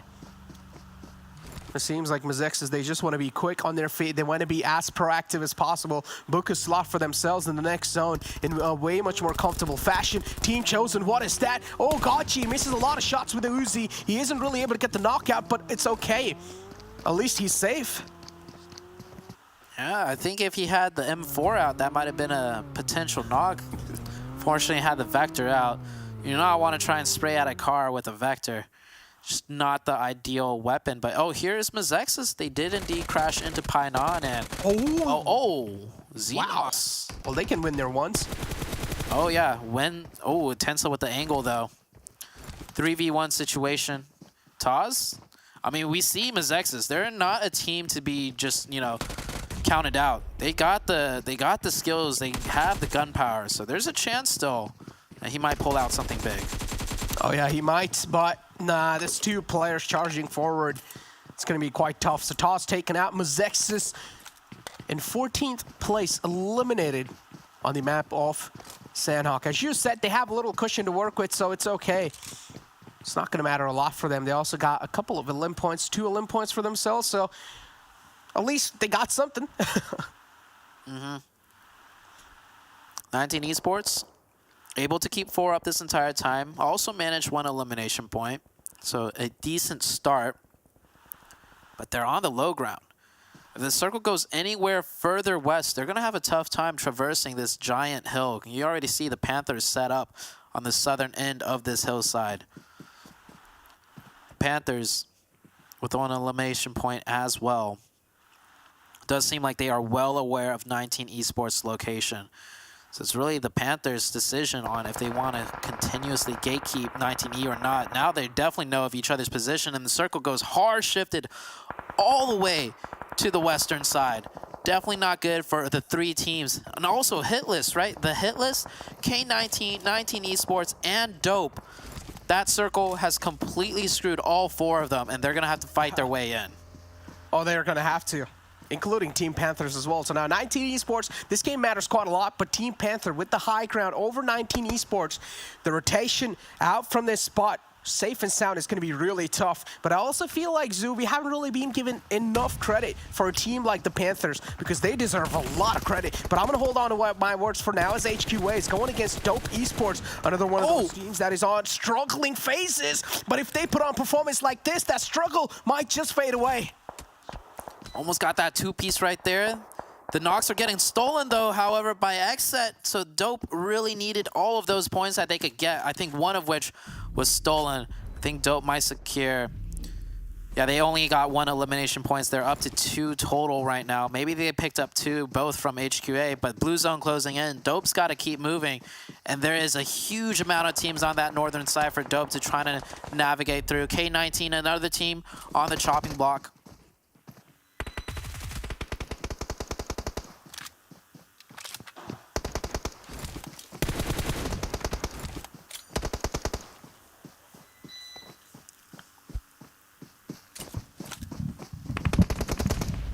Russell popping off some really good shots right there. They're definitely fighting their way in, running over down the hillside in the open. This is like a minefield right now, but instead of mines, they're just being spattered by gunshots every which way. They already lost Vamp, trying to rotate in on the circle. And the problem is, the closest position in the circle next to them is Painan. You see it on your mini-map. So even if they can make it downhill, they got to make it into Painan and take the fight with either the Panthers or the Knights. Not a good look for them. TC getting into fight with Nova on the southwestern side. Kindness with that grenade is going to go over a little bit too far. TC down to 2 players. Gajia almost going down along with God Fan. They're going to back up. The pressure fire out of the supporting players of Nova too strong. There we go. 19 Esports. At least they found themselves a safe compound for now. As Rad is kind of left outside, but hopefully he has enough meds to try and heal back up. Or at least trying to go for the med strat. But look at the amount of teams that are stacked up in Painan. And this is quite huge. The Panthers as well. K19 too, taking a lot of damage from the Wall of Death. But Knights, they have the prime positioning in Painan, so they can try and convert that positioning into a lot of elim points if they play that to perfection. And it's Knights, so I'm expecting greatness and nothing else from that team. Coops and Tensa in one single house. And these two are trying to work it out together, as they do know K19 is trapped. Then they're also kind of pinned against the Wall of Death. So the pressure's on them at night. They can play this freely. W Esports went out just earlier with only 2 points to their name. The Hitlist, another team that really needs to survive this, down to just 1 first aid kit. He's going to have to make that cross, but the Blue Zone's already closing.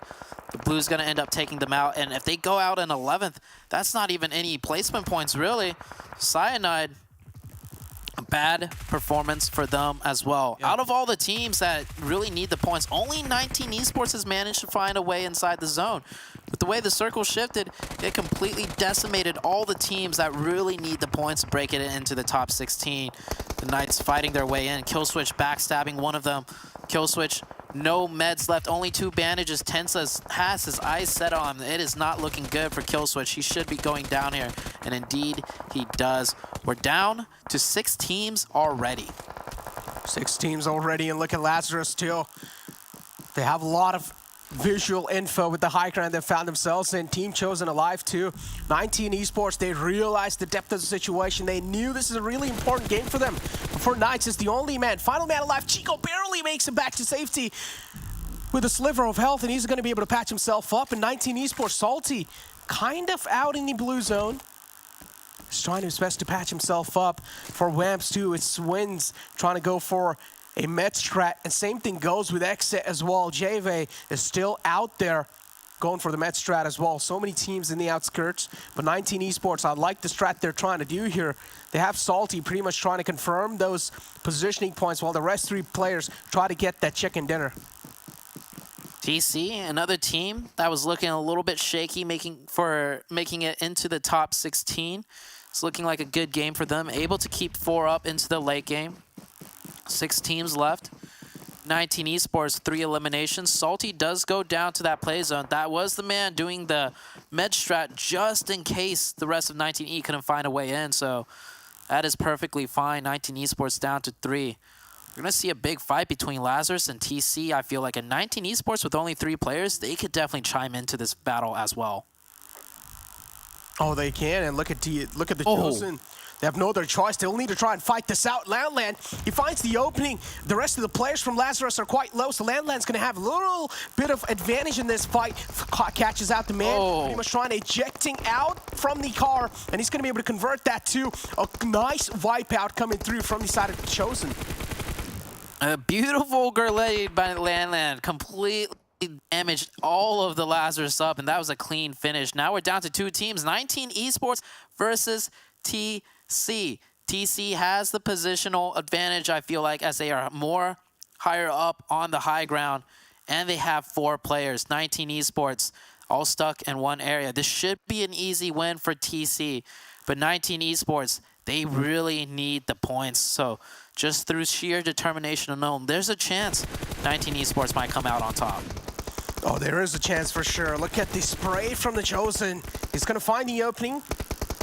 And Team Chosen, oh, they're just looking unstoppable in this game of Sanhok. It seems like they have to grip over the entire map, even though the circle is kind of shifting or favoring towards 19 Esports. Right now, Team Chosen, they're in prime control, and to take that control away, 19 Esports will need to find some knocks here. If they're not able to do so, then this game is pretty much out their hands. Alucard is trying his best to battle his way in, but that's going to be next to impossible because as I said, the Chosen, they just have the control over the entire final zone, and it's not going to be that tough of a job for Godfan to secure the final kill, and that's what he exactly does. The Chosen getting themselves a chicken dinner in the second game of Sanhok. There we go. That's the TC team that I picked. Hey, I was only hoping for them to make top 16 at the end of this, qualifying day, but it's also good to see that they're able to close out games. And TC, this team, starting to look better and better, kind of like the Knights, right? Maybe coming into the third day, they do have more to show. They're definitely showing it off right now with that big chicken dinner. Oh, they are. They're definitely showing it off, and the Chosen pretty much taking that chicken dinner, and now they also get the momentum back up. And I mean, they were already doing quite well, but this chicken dinner is going to catapult them a lot much more higher in the overall rankings. Yeah, I think for the TC, they should be sitting comfortable for the rest of the day. Like, to make that top 16 is not that difficult, and especially when you get a chicken, you'll have a lot of cushion. And we saw just now the teams that really needed the points, all of them besides 19 Esports, had a decent finish. So that gap between the top 16 and 17th, 18th, 19th, and 20th, it is just continually spreading across. So that's good news for the teams in the top 16 right now. But we still have 3 matches left, and we'll see how it pans out until the end of the day. And, well, we're going to go for a quick break. Don't go anywhere. But I've been in the field like Suge Knight, and they know this took time. This what a legacy look like. The new season of the PUBG Mobile Campus Series is here. We will have a new format. A pool prize of $10,000 in prize pool and gifts. New sponsors.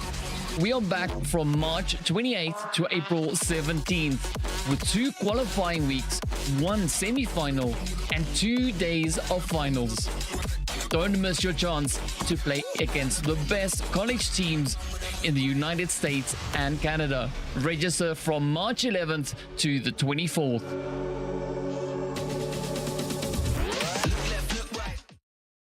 Sanhok, baby.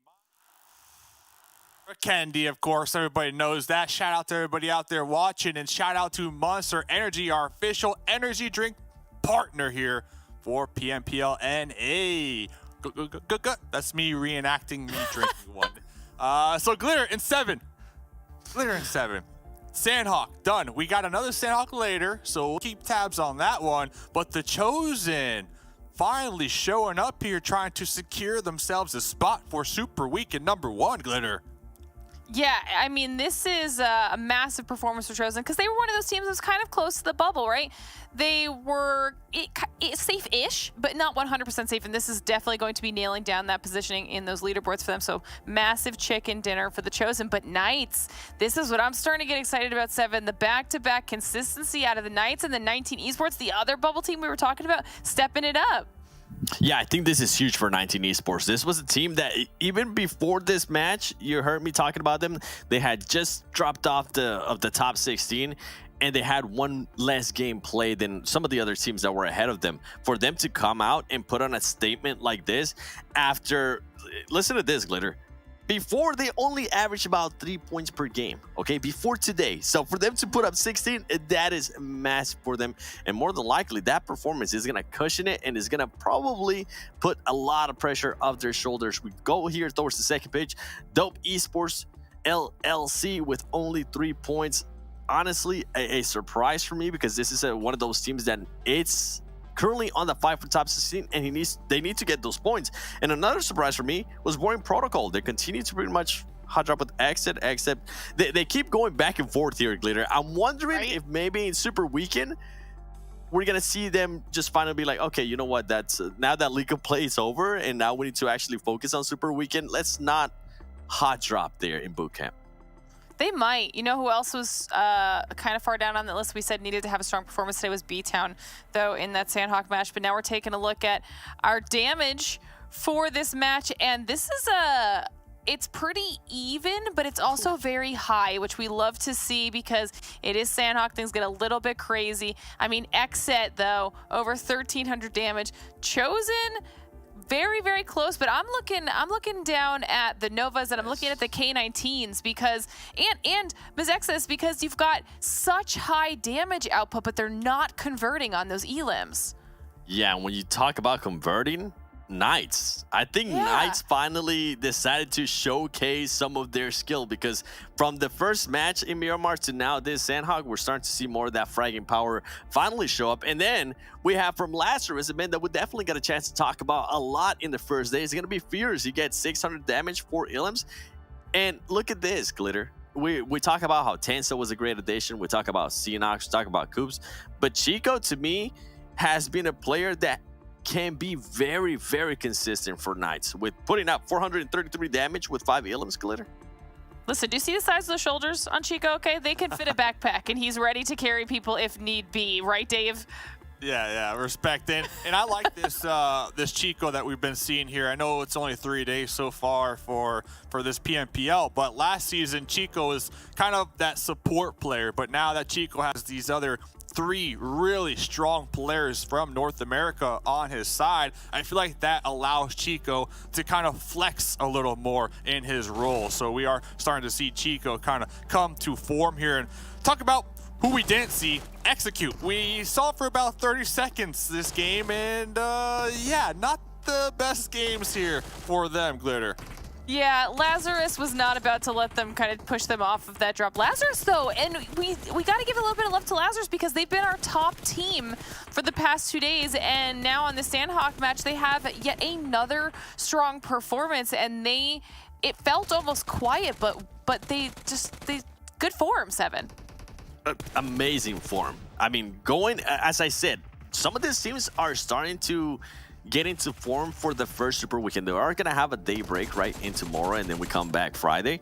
But it feels to me like they're starting to dial stuff down because once we get to the Super Weekend, for some of these teams, it will be when it really matters the most. And I mean, going back to Lazarus with what you were saying is they had an amazing day 1, and when I got a chance to talk with their coach Knight, he did say that they were going to dial it down a little bit because with such a big cushion, they just had no point in just continue to perform like that and maybe give them a little bit more options to try out different stuff. With Nova, though, I am happy to see Nova take a little bit more advantage of not having to worry about 4 bros.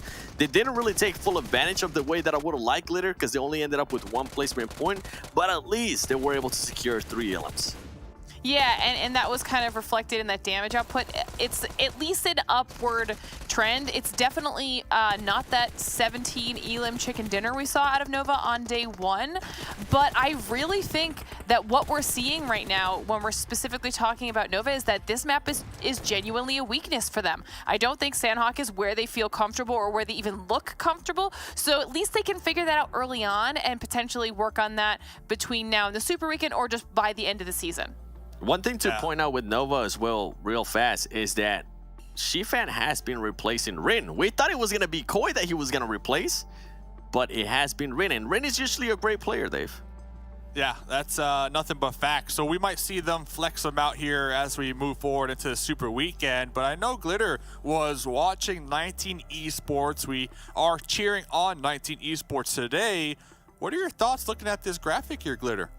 Yeah, we were asking for the comeback of 19 Esports, that resurgence. They were doing a lot of elims and not enough placement points. However, now we're seeing everything kind of coming together and working out for them. You can see this is the last 2 days versus today, and already the average damage is so much higher. The heals, that's fine. It's fine that they're higher because it means that they're getting in more engagement successfully if you look at that average survival time. And the average elims from 2.5 to 4 is a massive uptick. And 19 Esports, like we've said a few times now, it's a team that we know well regardless of roster changes or whatever, but it is a team that we were kind of expecting some good gameplay out of, and the fact that they are now someone we're talking about when it comes to the bubble is definitely unexpected. So we're loving that we're seeing a little bit more of an uptick here in their performance. That bubble looking spicy here today. I know Glitter had HTV and 19 Esports picked as one of those bubble teams. We had 7 picking the Hitlist and me and Zute picking the Chosen because they're right there on the cusp. And after that last match here, 7, they are on the come up here today, man. You can't just sneak that in, okay, Dave? you gotta give Sute the credit. It was just Sute. He's the only one that chose the Chosen. And then we do have Landland being able to perform there. I mean, he put up 453 damage. I felt like this team on the first day, it was very lackluster. They left a lot to be desired. I think on the first day, the best performance that they had was the 6th place finish with 3 elims. After that, they were able to improve. And yesterday, what I really enjoy as we continue to see some of the stats here for the players is that you could see them start to shape it up. They ended up with a 4th place performance and 8 elims. And then to finish off the day, Glitter, they had a 2nd place finish with 3 elims. So there is an uptrend. It's not of the likes of BTOWN that has been going on a downtrend. Yeah, which is it's very, very important for the Chosen because while they did have a little bit of a lead over 19 Esports coming into the day when it comes to the overall, it wasn't a massive lead. And if people are going to be consistent, then it's going to get chipped away very, very quickly as we now get an actual chance to look at the overall, and we'll get to touch back on the Chosen 19 Esports HTV area of these overall rankings, but Knights guys have finally jumped above Lazarus for that 1st place spot. XSET's now up there. I mean, we're starting to see some movement on these leaderboards, 7. Yeah, Knights decided to make the jump up today alone from 9th place all the way to 1st place. That just goes to show you what can happen here in just a couple matches, right? What some of these teams are going to be able to do in a couple of matches. And then we see a fall down here of 4 bros, given that they didn't really get a chance to play that last Sanhok. But I'm pretty sure they're watching this and they want to maintain themselves there within the first page. You see the Chosen being able to move up too. Polar Ace didn't get a chance to showcase their healing strats there at the end of that Sanhok because they weren't even playing it. And as we go down, Glitter, 19 Esports now push themselves up, and I love this right here. Look at the gap. In the last game, it was only a 6-point difference. Now it is a 14-point difference. 19 Esports had a great performance. Yeah, and you can see all those teams in yellow are the ones that are currently in danger of not qualifying for that first Super Weekend, and it still is going to blow my mind that HTV has a chicken dinner and is in that position, but you can see how much they're struggling there with the elims. The only team with single-digit elims at this point. They are doing very well in the placement point department, but that is not enough. That's not going to carry you to victory. You need to nail down your aggression because 9, when we are on day 3 of our game so far, 9 elims is nowhere near enough, Dave. Yeah, and I'm looking at Dope specifically here because they are in Group A and they are going to be sitting out the last match of tonight. So that means they're playing the next 2 games. And after that, hopefully they have enough points to qualify for the very first Super Weekend here. Meanwhile, the Hitlist, they are going to be playing in that last match. So if there was a certain number that they need to acquire in that last game, they can technically clutch it out here because they'll know that for a fact they have to overtake Dope Esports LLC. But here is the remainder of the maps played here today. Erangel, I'm sending this one to Glitter because Nova Esports, one of their best maps, they're now playing in this next game. Glitter. Yeah, it's gonna be a little bit rough, especially because It's the only time that they would have gotten to see that map here today. So you can see these are the participating groups for our upcoming match. That means HQA, the Chosen, and the Panthers are also going to be sitting out, which might put a little bit of an ice water douse on some of that momentum that the Chosen was starting to pick up. And that's something that we do talk about a lot, Dave, is are the teams able to recover after having to sit out a match? Does it help? You know, there's a lot going into this. There's a ton going into it. It's all about that ice water in the veins here. And thank you, Glitter. Thank you, Seven. Looking forward to catching you after this next match here as I'm going to reel in. Reel on them in, reel on them in. Zutan Necro. That's me fishing them in, by the way. Yeah, fellas. Erangel, next map coming in hot. How are we feeling about this one? I'm feeling good. I'm feeling good about this one, especially since we're going to see all the teams near the bottom be competing in, well, what we can arguably say should be their most consistent map. Erangel, the easiest map to play with. The map that's, you know, been out the longest as well, Necro. So, out of the teams towards the bottom, I mean, we have 19 Esports, HTV, Dope, K19, and the Hitlist. Which one do you think is going to get the most amount of points on this Erangel map? I feel like it has to be K19. I mean, I'm personally going with K19. I really want K19 to actually make it in top 16 because I personally know they have a lot of potential. But if they're even if they do sit out on the first Super Weekend, I mean, I would say it's okay, right? I mean, missing out one Super Weekend in the entire series, it's okay. You can afford that. But then later on in those 2 Super Weekends, you're just going to have a lot of pressure on you. So maybe if you want to have the little cushion moving forward in the next Super Weekends, you want to make sure you're qualifying in the first Super Weekend. So K19, you got to put up a show. Yeah, well, you have your eyes set on K19. I already took my pick of K19 earlier out of the bottom teams to really show up. Well, fingers crossed for them, but as far as Dope, HTV, and the Hitlist goes, like, hey, this could be their chance to really make a statement themselves. So, heading into the first match of Erangel right now, Plane Path is looking pretty nice. It's probably one of the better ones that we have seen. So everybody should be getting off to a decent start. Oh, they should be. And as you said, Plane Fly Path pretty much, yep, it's really good. There's going to be no problem for any of the teams to try and go for their comfortable drop spots. But as you can see, Zoom, I went with K19, and the teams that are in the bottom 4, now they're going to have a lot of pressure. In the previous game, 19 Esports did quite well. So I would say they're okay-ish, but they still need to keep the consistency factor going and forward. Oh yeah, there is a very interesting dynamic towards that bottom half of the leaderboards if you want to break into the top 16, right? 16th place is 19 Esports sitting at 46 points. So for anyone to kick them out of that, 16th place position, the closest team is HTV, and they only have 32. That is a 14-point difference. I touched on it a little bit during that Sanhok match, right? The teams that really needed the points, none of them got any of it besides 19 Esports. So that cushion is being padded, and that's extra added pressure for the teams in 17th through 20th. Oh, yeah. And there we go. We already do see a couple of shots taken towards Vamp, if I'm not wrong. Let's see little red circle. Yeah, Dope Esports lost a player already. Yeah, that's not a good news. And Dope, I mean, the sword's hanging on them. They're on 18th place, right underneath HTV. Now, we talked about HTV. You also said kind of it was a fluke, that one single chicken dinner they had. They were being blessed by the circle over and over again, and they also had all their 4 players up. But HTV, there is a reason why you guys made it over here towards the PMPL.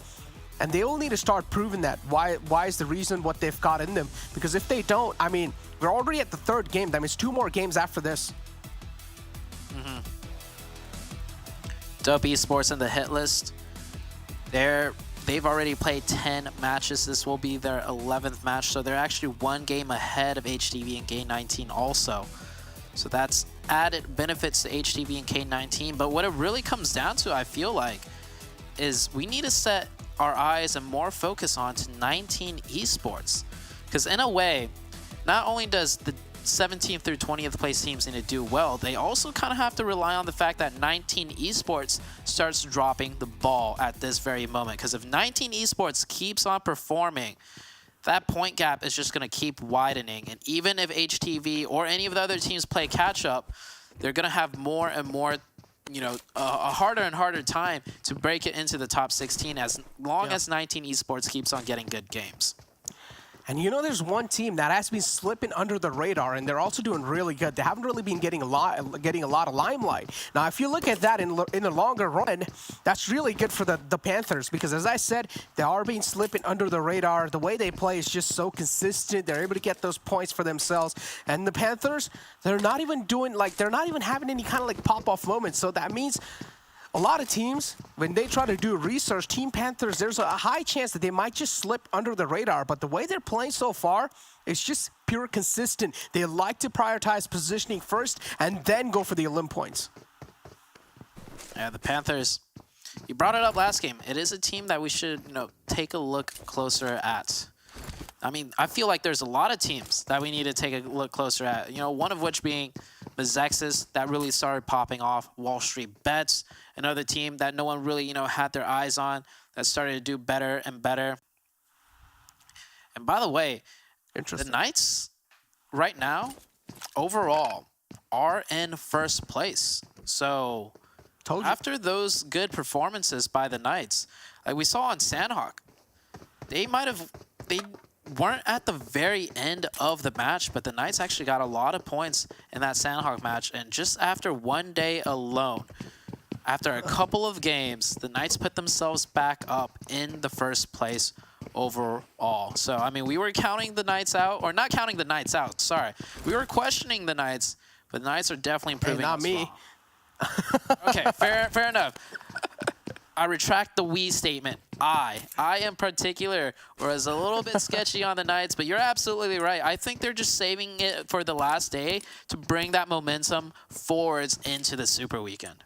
Oh, there's going to be a lot of secret strats the Knights are probably going to be popping out with. And, I mean, like, the only reason I had faith in them was because I saw what they're capable of in the Global Championship, and I knew the way they got kicked out from the top place, or pretty much from the grand finals, was pretty unfortunate. That one single bush play ruined their hopes and dreams. Yeah, it was just tragic. It was unfortunate, unlucky. I don't know what to say. I mean, it's hard to expect that one player to be in that bush, right? I mean, it's just unfortunate. But overall, Knights, I mean, if that didn't happen, I'm pretty sure they could have been in the grand finals. But hey, a lot of ifs and buts. But for now, Knights, I feel like they are one of the best teams out there in North America, or pretty much the best team.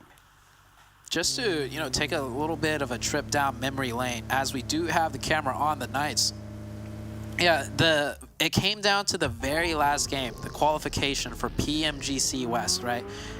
They stayed alive up until the very end, but the one team that was ahead of them, that was gatekeeping them out of the placements to qualify, had a solo player towards the very late game. That was, Dokkan. Was it Dokkan Machine? Yeah, I think so. It was Dokkan Machine from Fenerbahce. Dokkan Machine, yeah, Dokkan Machine. They had a solo player that was hiding in that one bush that you were talking about in a very random location next to a compound. And as the circles kept shifting, it just kind of kept going in that area. And eventually the Knights were breaching onto that circle, and Ghost Gaming was there, but it was that solo player in a bush that absolutely decimated the Knights' attempt. They just needed a few more placement points, and not just that, because Dokkan was there, they got just enough points off of the elimination points onto the Knights themselves to end up qualifying that one placement higher. It was tragic beyond anything that I've seen, and I felt really bad for the Knights, but you know, they could take that energy, that, you know, tragic happenstance, and carry it forward here to have added fuel. And just as I say that, they're crashing right onto WallStreetBets and taking a fight with them. Oh, they are. And for now, WallStreetBets, Steve-O is taken down to half HP. Knights, they're looking really good, having the full control of the compound. Did not expect that nade coming through because it was cooked to perfection.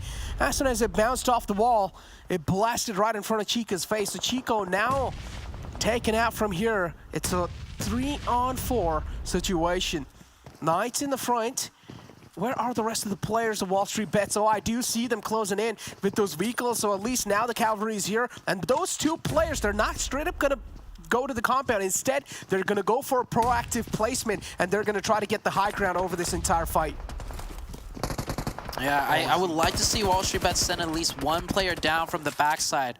They have one player covering, the other player could get close to the walls and pressure. If anything, this is just going to make Knights have an easier time focusing on the fight right in front of them as one of them goes down. But Stevo doing an amazing job holding that angle right there. Yeah. 2 players down from the Knights and only 1 down from WallStreetBets, but they crash on in, and Coops with the beautiful, well pre-cooked nade is going to get that one, and all of a sudden the fight's looking like it's in Knights' favor.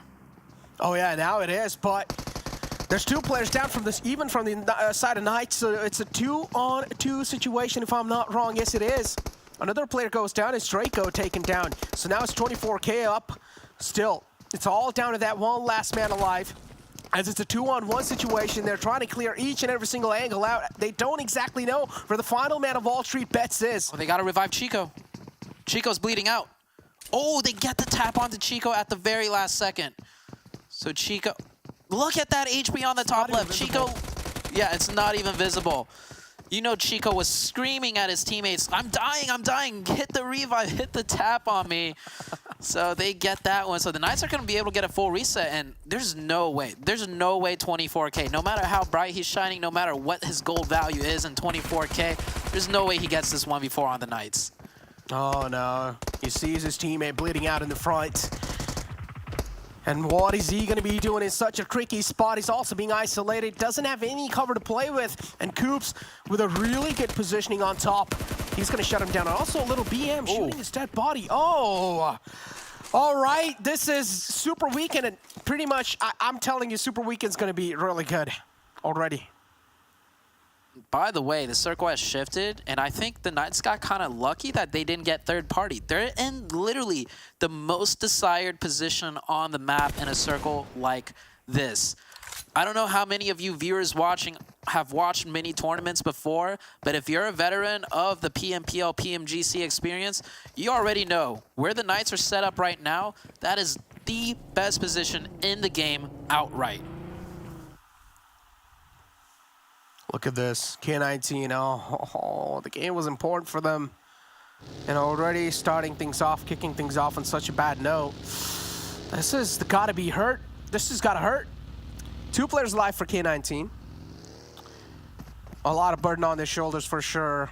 To carry on the flag in the front. The hit list as well, showing themselves up in the kill feed. It's Dope Esports who have to face the darker side of that fight. They've already gone a knock onto themselves, a casualty onto themselves, so that's not going to be paying out that well in that fight for them. So the hit list looking good for now. The hit list will keep 4 up. K19 down to 2. Dope also down to 2.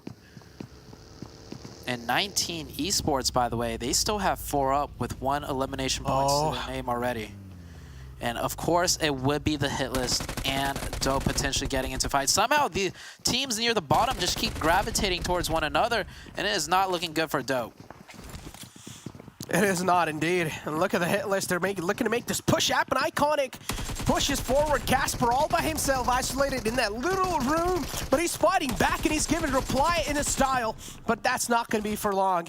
As hit list, they're going to put the final nail in the coffin, and Dope Esports out the gates. Now Execute is going to be another wave of enemies to try and face against. Hit list, they have gotten 2 casualties on their side, but it's okay. The rest should be back up on the fallen men.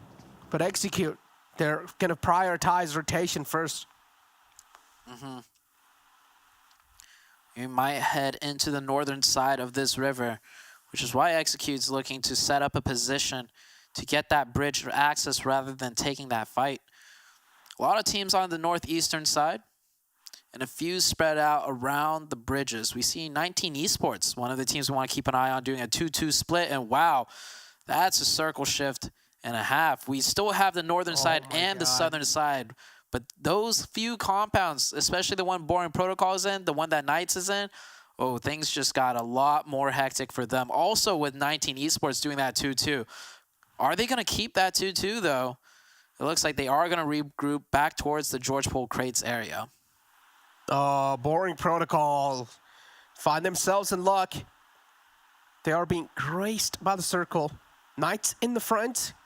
Knights will need to cross over anytime soon, so they better be ready with their vehicles. We already do see one of the men from Knights who've crossed over on either side. But there's going to be a huge wave of vehicle moving in from the back. As you can see, Polar Ace, HTV, Mezexis from the right too, taking a really long route inside the circle. And then you have XSET who are tanking the blue zone damage and moving in all the way from the right as well. All these teams trying to be as cautious as possible with the rotations, making sure they're not catching any bullets, neither any casualties while they're trying to make the rotation happen. But Hitlist over here with the really good positioning, they're able to get so many visual info. Hitlist trying to just get more closer to the center of zone. I don't know if they'll scout out. Some of the areas more center is open, but it seems like they're going to be content for now, setting up shop just on the eastern edge of South George Pole. We see Execute, who you mentioned, prioritizing their rotation, set themselves up on the high ground near that radio tower hill. So they did a good job prioritizing their rotation and definitely getting a leg up on the rest of the teams near them. Many teams still yet to make in zone. And the circle's just big enough barely for all of the teams to make it in without too much fighting going on. So it's going to be the next circle. North or south of the river. Hey, we might even see a 50-50 on the next circle shift. This one's going to get absolutely crazy on the next zone. Oh, I feel like this has to be Container's end. Georgeable Container. But there we go. Alucard from 19 Esports. Man taken out from Execute. Hitlist moving quite close, getting real up close and personal off the enemy team. Is Chachi aware of what's going on around him? Because Chachi is pushed in quite deep in the enemy territory, so BTOWN is going to be a little jealous of that. I love how proactive the Hitlist are. They know how far down they are in points, and even though they have 4 up, they're going to keep taking fights. They're going to keep trying to get every elimination point as possible. This is great to see out of a team like the Hitlist. A lot of times when teams are backed into corner as far as point standings go, we see them go very passive. But the Hitlist, they're going to try and be proactive here. They're going to push together as a team. That's all right. That's that TPP peak advantage angle. As long as they get the reset and keep applying pressure, they might be able to get this point. And the next circle has shifted out. It does go south towards the containers, towards Brewing Protocol, so we will be seeing a southern ending. BR3 are doing a really good job holding this building down. The Hitlist better start whipping out those utilities to try and flush him out that spot as quick as possible. There we go. Another frag grenade pulled out. Maybe this will connect if it's cooked to perfection, and yes it is. BR3 are finally flushed out that spot. Gets knocked out. That's an elim point confirmed for the Hitlist. They get the revenge. And now the Execute, they're going to start to sweat as well as BTOWN, they've gotten a casualty on their side, and Help the Circle kind of moves really close towards the containers, but Boring Protocols, again, they're in a controlling position. HTV, another team on the chopping block. Looks like they'll be taken out by Execute. Oh yeah, from distance actually. Works out for the Hitlist. They pick up another elimination point. The Hitlist looking good, but at the same time, 19 Esports still with 4 up, also looking good. Keep in mind, 19 Esports is the 16th place team that is racking up the points. That's making it more and more difficult for the teams in 17th through 20th to try and make it in. Polar Ace and Lazarus right next to each other. But oh, that nade from Kiyoshi is gonna knock on trouble for a lot of Lazarus players right there. As Joey's been taken out, Fears is not going to be feeling a lot of pressure in the front. Jat spotted out, making that rotation out in the open, showing his back towards his enemies. Could have just been taken out, but it's okay. The teammate's got his back. Salt is going to confirm that knock for his team. Fears in the close. He hears a lot of footsteps right above him, but he doesn't know how to react exactly. And oh, this underhand nade might just be cooked to perfection. He knows exactly where he's moving to. He lopped in that underhand nade, but not cooked to perfection just yet. But it's okay. Kiyoshi confirms that knock. The nade pressure alone was enough for Kiyoshi to get that elimination, force Fears over the top into a disadvantaged fight. So that will be going good towards Polar Ace. Lazarus just down to 1, and now he's got to make that mad drive towards the Knights team. And the Knights, this is a free point for them if they spot him out. Kiseki goes into the water, barely in zone.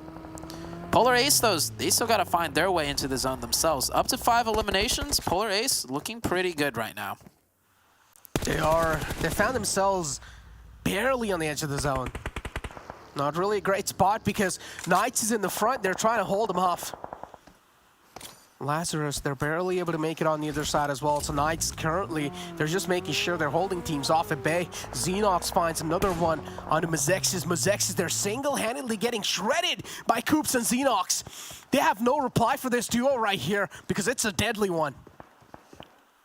The Knights controlling their side of the zone quite beautifully. Look at that split they have on that northeastern side. Coops and Xenox working together on the southern end, while Chico and Tensa hold it down on the northern side. So yes, they are on the edge of zone, but this is how you want to see top-tier teams play the edge of zone.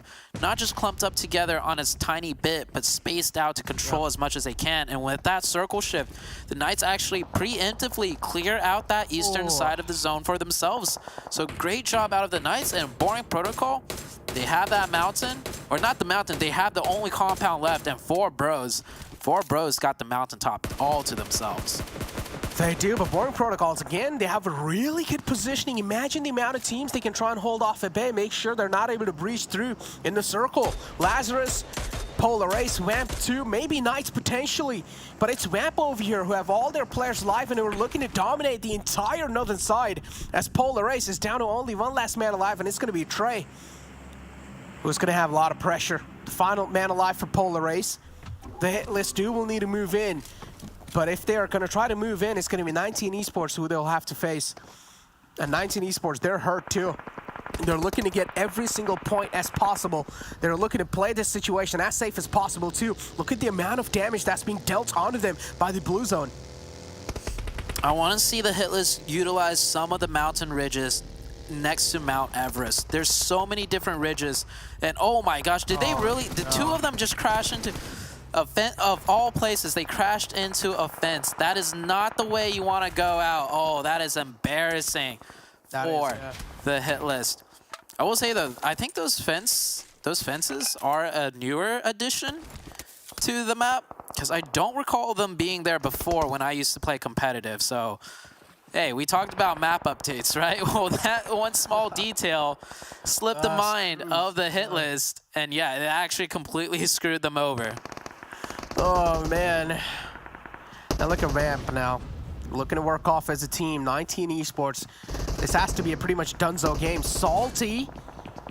It's just... Oh, he's just hoping for the best at this point. Yep, there we go. There's no way he's going to be able to make it out alive, and that's what exactly happens. 19 Esports on 8th position with only 2 elims. They're going to be eliminated out the game. Knights doing a really good rotation on the next zone, but I personally don't like the positioning they've got for themselves because they're quite exposed. But I want to see how they play this out because it's the Knights, and they have a lot of experience as well to back it up. But look at Four Bros. They're playing so proactive right here. They're looking to push it forward against Knights as XSET 2. They have a decent positioning. Boring Protocol taking some long-range shots at XSET. Oh. And Vamp making the smoke cross push. Swins goes down though. No. Benny also getting taken out. Valiant effort though, but they're being shot at by the Knights and Boring Protocol. They made an attempt together as a team to do the next move. So credit where it's due. Vamp just not being able to breach on in. Boring Protocol, of course, have all of their eyes set on this Vamp team. Yeah, Knights is just firing in all cylinders. As Four Bros too. Seems like they have got a knock on themselves. And Knights too, it's equal trade from their side, but Leon taken out as well. Knights just flipping the table against Four Bros. But over here, Vamp, the only man alive for Vamp is going to be Mayo. He's hiding behind this little truck, a little bus, hoping that none of the Boring Protocol's players sense him being there. But Acer, somewhere down the line, he has a little idea what's going on right there behind that bus. So he's going to lob in a nade. This has to be a close one too. But Mayo is being too proactive as well. But it's not going to work out because he's exposed. Yeah, that nade forced them to move out of position, so they confirmed that. XSET, meanwhile, finishing out their side of the zone. So we're down to a 4-way fight. I think all 4 teams, besides Four Bros, actually, have 4 players up, and just as I say that, Boring Protocol is making their move on to XSET. 2 of XSET go down. XSET's definitely getting battered up.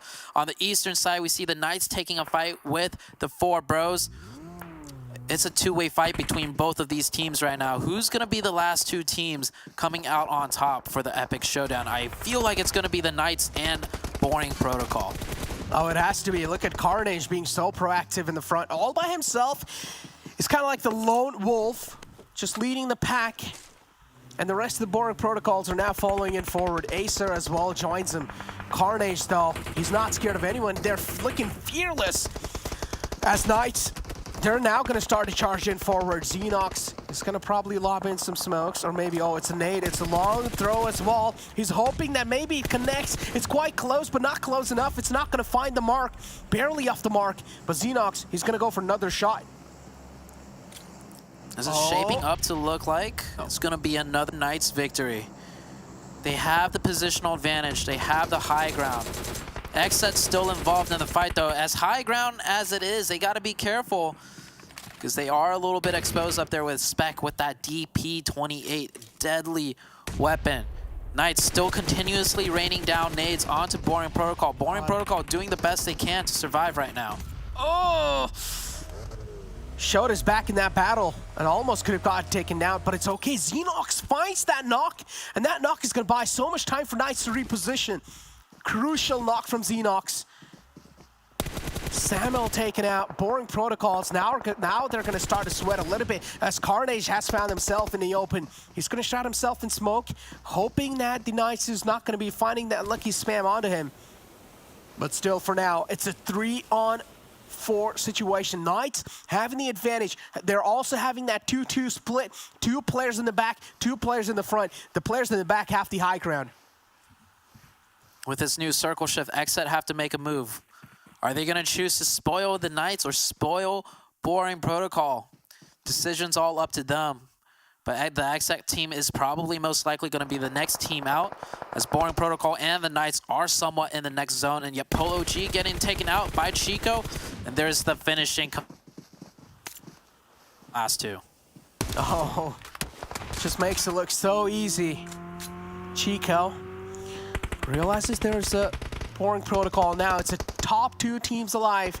Boring Protocol versus the Knights, and Xenox again finds an opening. These lads are just able to find the opening like it's nothing. Boring Protocols, they're just being played right now. There we go. The Knights, yep, this is it. This is all donezo for the Knights. I mean, I mentioned it at the very beginning of the match. The position that the Knights was holding from Circle 2, I was saying, is absolutely the best position in the entire game. No matter if the circle went north or south, they had the most amount of control and options, and you give an experienced team like the Knights to work with that position, if they play it right, they'll absolutely dominate the game, and eventually it led to another chicken dinner for the Knights. Beautifully done, and you can see why they fought so hard against WallStreetBets so early in the game for that key position. Dude, the decision-making from Knights is just perfection. Even if the circle was onto them, but then later on it started shifting away, right, on the south side near the Big Boy Mountain. And as soon as that happened, even though that rotation that came through from Knights, that was just so well-thought rotation. Yes. Yeah, absolutely beautifully done for the Knights. I mean, you give the Knights just a decent position in Circle 2, they'll run away with it because they've played these circle shifts thousands of times, no matter where it goes, and we can finally see the Knights that we've been expecting. So really stoked for the Super Weekend, and they were already first place overall. They shot themselves up there even more. But don't go anywhere, guys. We still got a few more games left to go. We'll be right back after a quick short break. But I've been in the field like Suge Knight, and they know this took time. This what a legacy look like. The new season of the PUBG Mobile Campus Series is here. We will have a new format. A pool prize of $10,000 in prize pool and gifts. New sponsors. We are back from March 28th to April 17th with 2 qualifying weeks, 1 semi-final, and 2 days of finals. don't miss your chance to play against the best college teams in the United States and Canada. Register from March 11th to the 24th.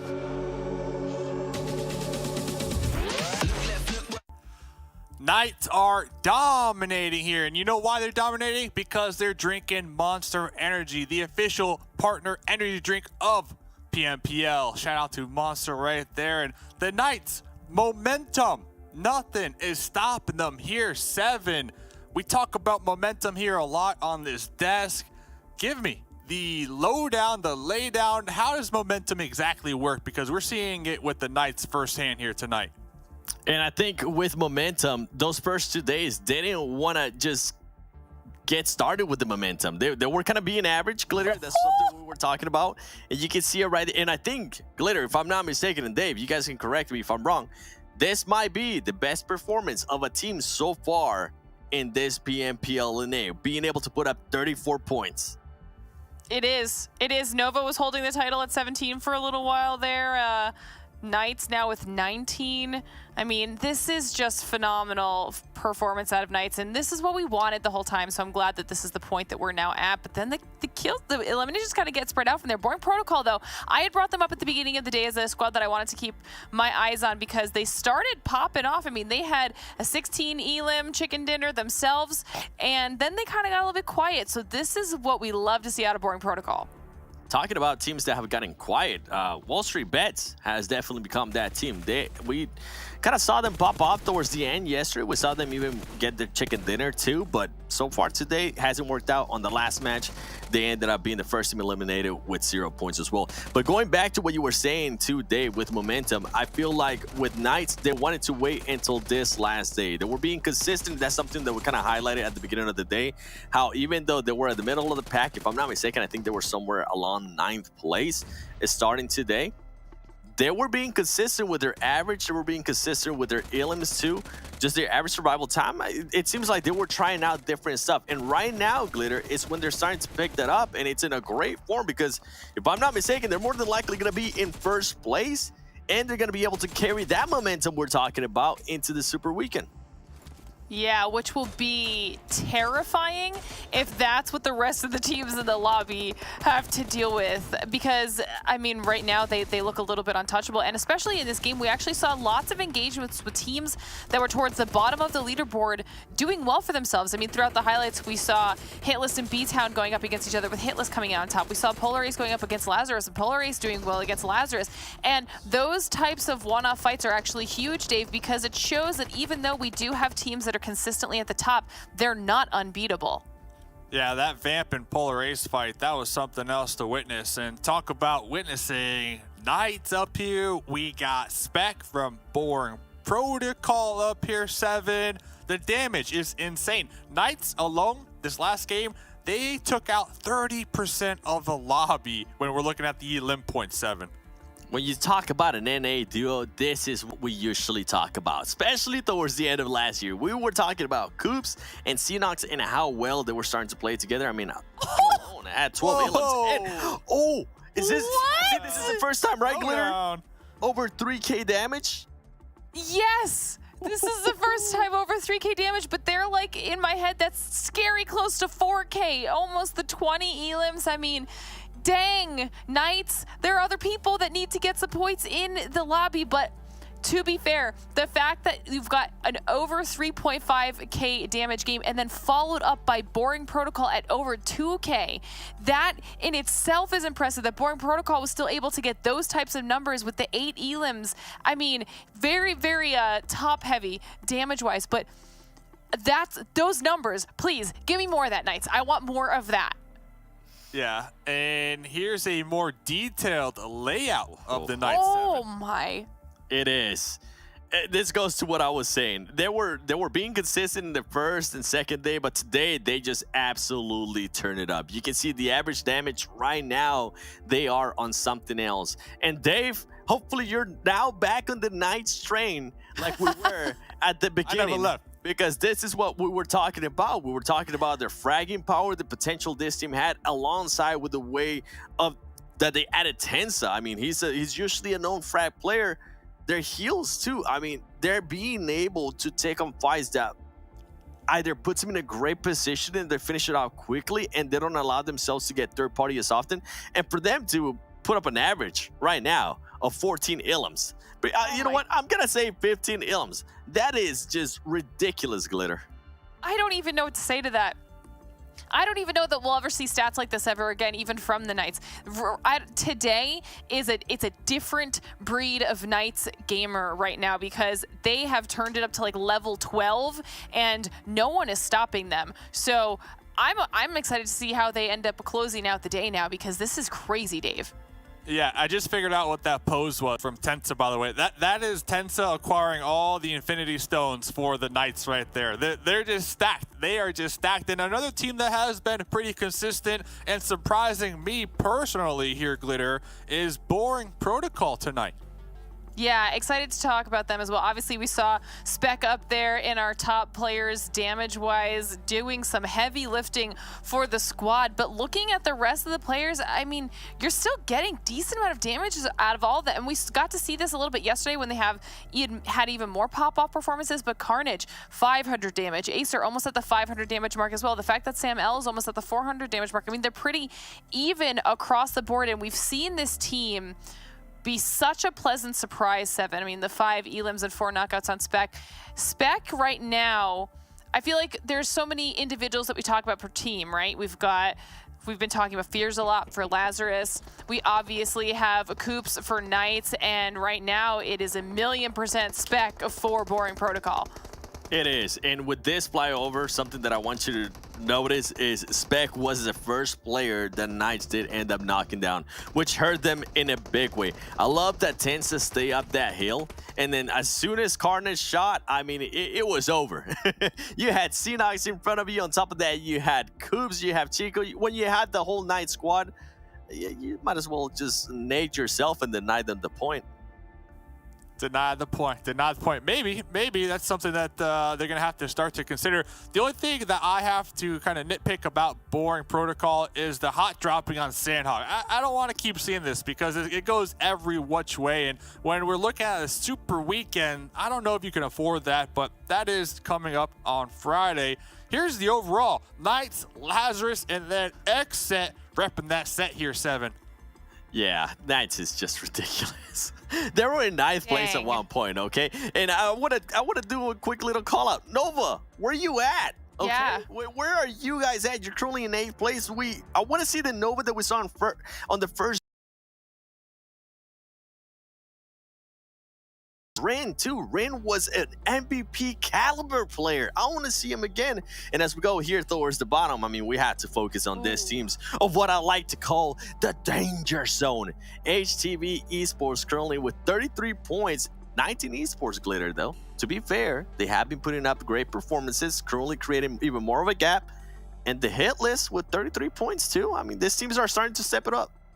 Yeah, but BTOWN has dropped, not crazy, but from 13th to 15th. They're lucky that they had that solid first day performance and gave them that cushion, because if they performed like they did today and yesterday and that was it, I don't think that they'd be making it into our top 16. Yeah, and I know I still want to see Illims. Sorry, Dave. I have to do another call out. I want to see them Illims. This team barely crossed the 10 Illim mark in 3 days. Yeah. Come on. Well, what I want to see is we saw them in top 4 this last game, but not a lot of elims, kind of what you're saying here. I'm talking about the 4 bros. We got an interview with one of the 4 bros. Let's roll it. Let's check it out.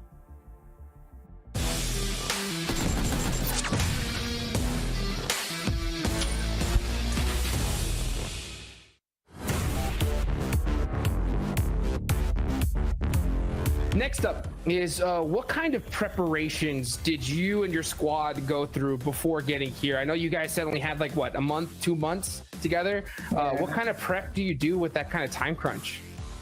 We only like play scrims and tournament. Okay. How many scrims do you normally do a day, let's say, or a week? We used to play 7 p.m. scrim, like all day. Like 7 p.m. scrims, so 5 games up per day. So my last question or out of these is going to be, what is your #1 tip for beginners? Always be confident on your team and on you. You can achieve anything. Confidence is key. I like it. I like it. Okay, so now let's get into a little bit more of the tough questions, right? So obviously there was kind of a little bit of controversy around the formation of your squad, right? I was going to ask this question to Leon, but Leon couldn't make it here today, right? So how has that like affected your team? What are your kind of thoughts on that whole situation? I don't care at all. All right, you're just saying like, yo, I'm excited. Yeah, that's good, man. Yeah. Just kind of had to get that one out of the way, right? Next up from this, so the fact that you guys have been together for 2 months, that's a lot, right? You said that you're doing some scrims, okay? Yeah. Do you feel that synergy is going to be an issue? Like, what do you feel is your greatest attribute as this 4-man squad? Like, how's that feeling so far? Yeah, synergy gonna be an issue. Like, I think our gunpowder is good. We need to work on our communication are really good now, because this is a high level. So like, if you miss any like communication, then you're gonna be dead. Is there any kind of strategies you guys are using to kind of help that out? Actually, no. Just go, like with the zone. Hey, just send it, baby, right? That's what you gotta do, right? So my last question, and this is because after I got a little bit of information from you guys, right, is how the heck do you guys communicate, right? Because from what I understand, most of your players are speak Nepali, right? Yeah. And you have some players that speak English. Okay, so how does that dynamic work? Like when Glaze play, we speak English, and when Glaze didn't play and our four roster play, we communicate in Nepali. It will be like easier for us. Wow. So when Glaz plays, and Glaz used to play with Ogilvy, right? So he got picked up by you guys now, and great player. As a matter of fact, on my YouTube channel, I got the chance to interview him and got to get a little bit more about him. Great player, so great pickup for you guys, right? So when he's on the board, you guys all switch to English. Yeah. Do you find it easier to communicate? Do you find that more difficult, or is it kind of just the same for you guys? It is difficult for us, like like the second languages. And Nepali will be easier for us, but we'll manage anyhow. Right. Well, hey, I got a real pro tip for you guys, right? Anytime that you need to do a call out, and this is when you're doing, and this works for any language. If you're in trouble and you need help, right? Just do this. Okay, ready? Look. Ah!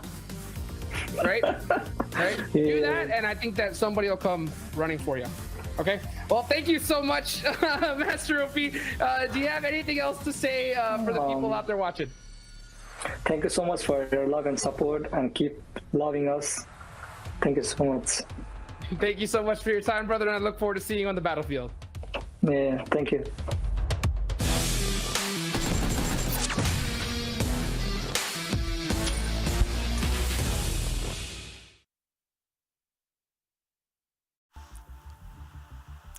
Well, that's a great way to call for help, Jukes. But what 4Pro said is that, hey, they're trying to level their game up when it comes to the communication. That is one of the most important parts of the game. Now, Glass, pretty much their new addition coming inside the roster. He doesn't really speak Nepali, so when Glass is in, they try their best to speak English. But hey, again, Nepali is their main language, so they try to stick to that as much as possible. I mean, I love the recognition out of how great a player Glass is, right? Like, we saw him really pop off last year, and for the fact that, he can't speak Nepalese, but he's such a good player, they're willing to work with them and speak English, even though that's not their primary language. Just goes to show, like, if a player's got the skills, like, even with a language barrier, there's stuff to be built on and stuff to work with. Speaking of building on, though, like, am I seeing this plane path correct? Yeah, no, this is a very nasty plane path. A lot of teams are going to have a tough time building on this plane path because it's far down to the south. Dude, there's so many teams that likes to go to, or like San Martin, Del Hacienda, Del Patron, so they're going to have a tough time to do so. And of course, they're going to be buying a lot of time in the first phase of the zone. So they're going to be taking a lot of time. They'll need to try and find some weaknesses to go ahead and move on forward. Another thing that the desk was talking about, Nova's performance is kind of dropping down. What are your thoughts on that? All I gotta say is there's a reason why 5 of the talents picked Knights, and I hope Glitter's listening, and only one person, cough cough Glitter, picked Nova Esports. I hope she heard that. I hope she heard that. But, I mean, that's the problem with Nova Esports. They have never been too consistent. That's always been the key issue. I will say, though, to caveat that, is I feel like Nova is trying to replicate exactly the same way that the Nova of the Chinese side play. And when you're trying to replicate such a high-skilled, play style, they are very prone to consistency mistakes. Because you make one small mistake playing the way the Grand Champions, the back-to-back, right, that the Nova China side does, everything will fall apart. So I do respect the fact that Nova's trying to play to the highest potential level and working towards that, but that is going to cause those consistency issues. Again, I mean, makes sense, right? Nova pretty much trying to step outside their comfort zone and trying to replicate the other counterparts. It's going to be a little tough at the start to try and get used to that strat, but as you said, once they do, then maybe we might just see a complete different Nova from North America. Before now, they're definitely struggling. The consistency issues are being seen because somewhere down the line, sometimes they just don't know what to do. Yeah, it'll take practice. It'll take time. Keep in mind, this is another kind of new iteration of the Nova roster. We've heard the devs talk about it from time to time. They brought in a couple new players, but even given the fact that it's new players on board, they're still doing okay. And PMPL, I mean, this tournament's going to last like almost a month plus long, so that's a lot of time for these teams to get that synergy, including the 4Bros team, right? They're doing pretty good as a new team themselves. They're actually exactly tied with Nova Esports, both teams at 88 points. So it's like they have time on their side. Even outside of these competitions, they're probably playing countless of scrims and practice and VOD review, etc. So every year, like this is the beginning of the new year for a lot of these teams.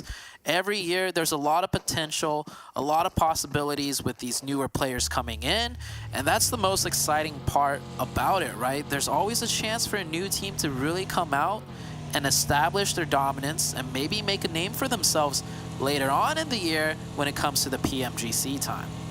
And I honestly feel like it's really hard to judge a team in the week 1 league play.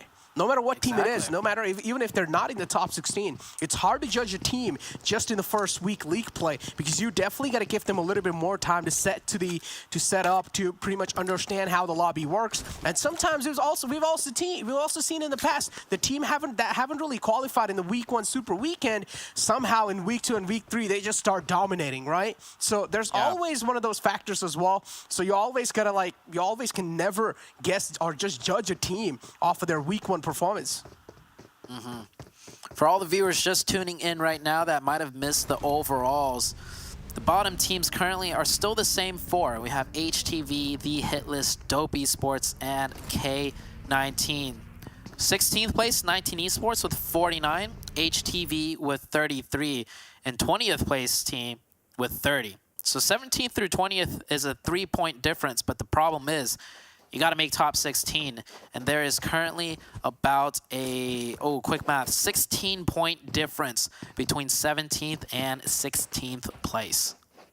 Damn, you're good with maths. I try. I'm not gonna lie, man. Look, I'm quick with my answers when it comes to maths, but they might be wrong.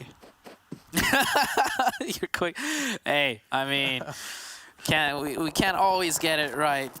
And speaking about getting it right, HTV, the team that really needs the points, they get the first elimination of this match 4 of Miramar onto the side of the Panthers. So a good start for them. I would almost venture out to say I want to see HTV actually commit to this fight. Like, just go for it. 4v3, you're so far behind in points. You need to get whatever points you can. And as far as I've seen, like, the dominant teams play in other regions, they will always take this 4v3 situation fight when they desperately need the points. But I don't think HTV is going to do that. I just feel like HTV is really scared. Like, the way they're playing, they clearly have a lot of confidence issues, and they'll need to try and get rid of them in this game right here. Because they don't really have a lot of games left anymore. This game and then another one left. And after that, we're going to be moving on forward in the Super Weekend. That means top 16 teams. And currently HTV, they're on 17th place. Not really far behind from 16th though, so even the pressure's on 19 Esports as well. Yep. HQA picking up a quick elimination onto Boring Protocol. I don't think Boring Protocol was ready for HQA to be here. It looks like they're having a bit of car issues too as they're trying to disengage, but not able to.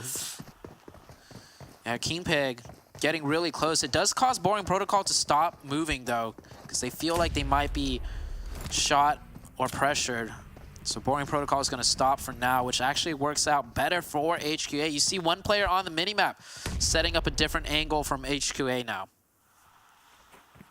And I like how proactive HQA is being here too.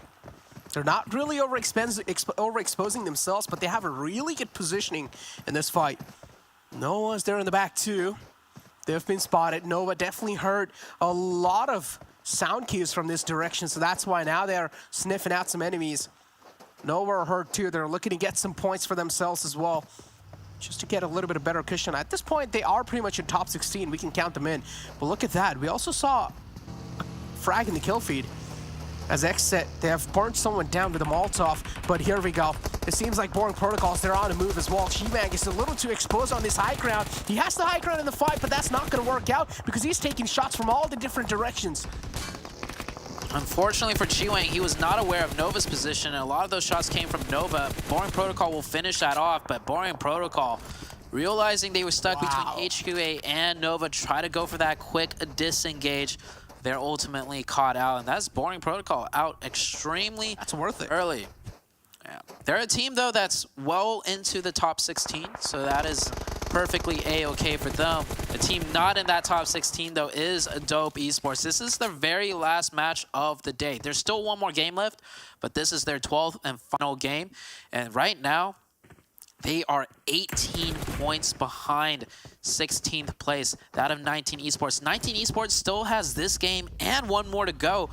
So even if Dope Esports get the chicken here, they're going to need like maybe 10, 11 plus eliminations. And they're down to 3 players already. You can almost safely say Dope Esports is not making it into the very first Super Weekend. WallStreetBets too. Look at this. They're just not scared of anyone. Straight up moving in. Out in the open, Dope Esports, even though they have the high ground. I like how Dope Esports is playing this fight. If I'm not wrong, there's one guy in the back trying to wrap around. Yeah, there is. There we go. He finds the opening. Flash, that wraparound meant quite a lot. Now, Dope Esports were heavily relying on Flash's aggression from the back on his flank right there, and the flank paid off.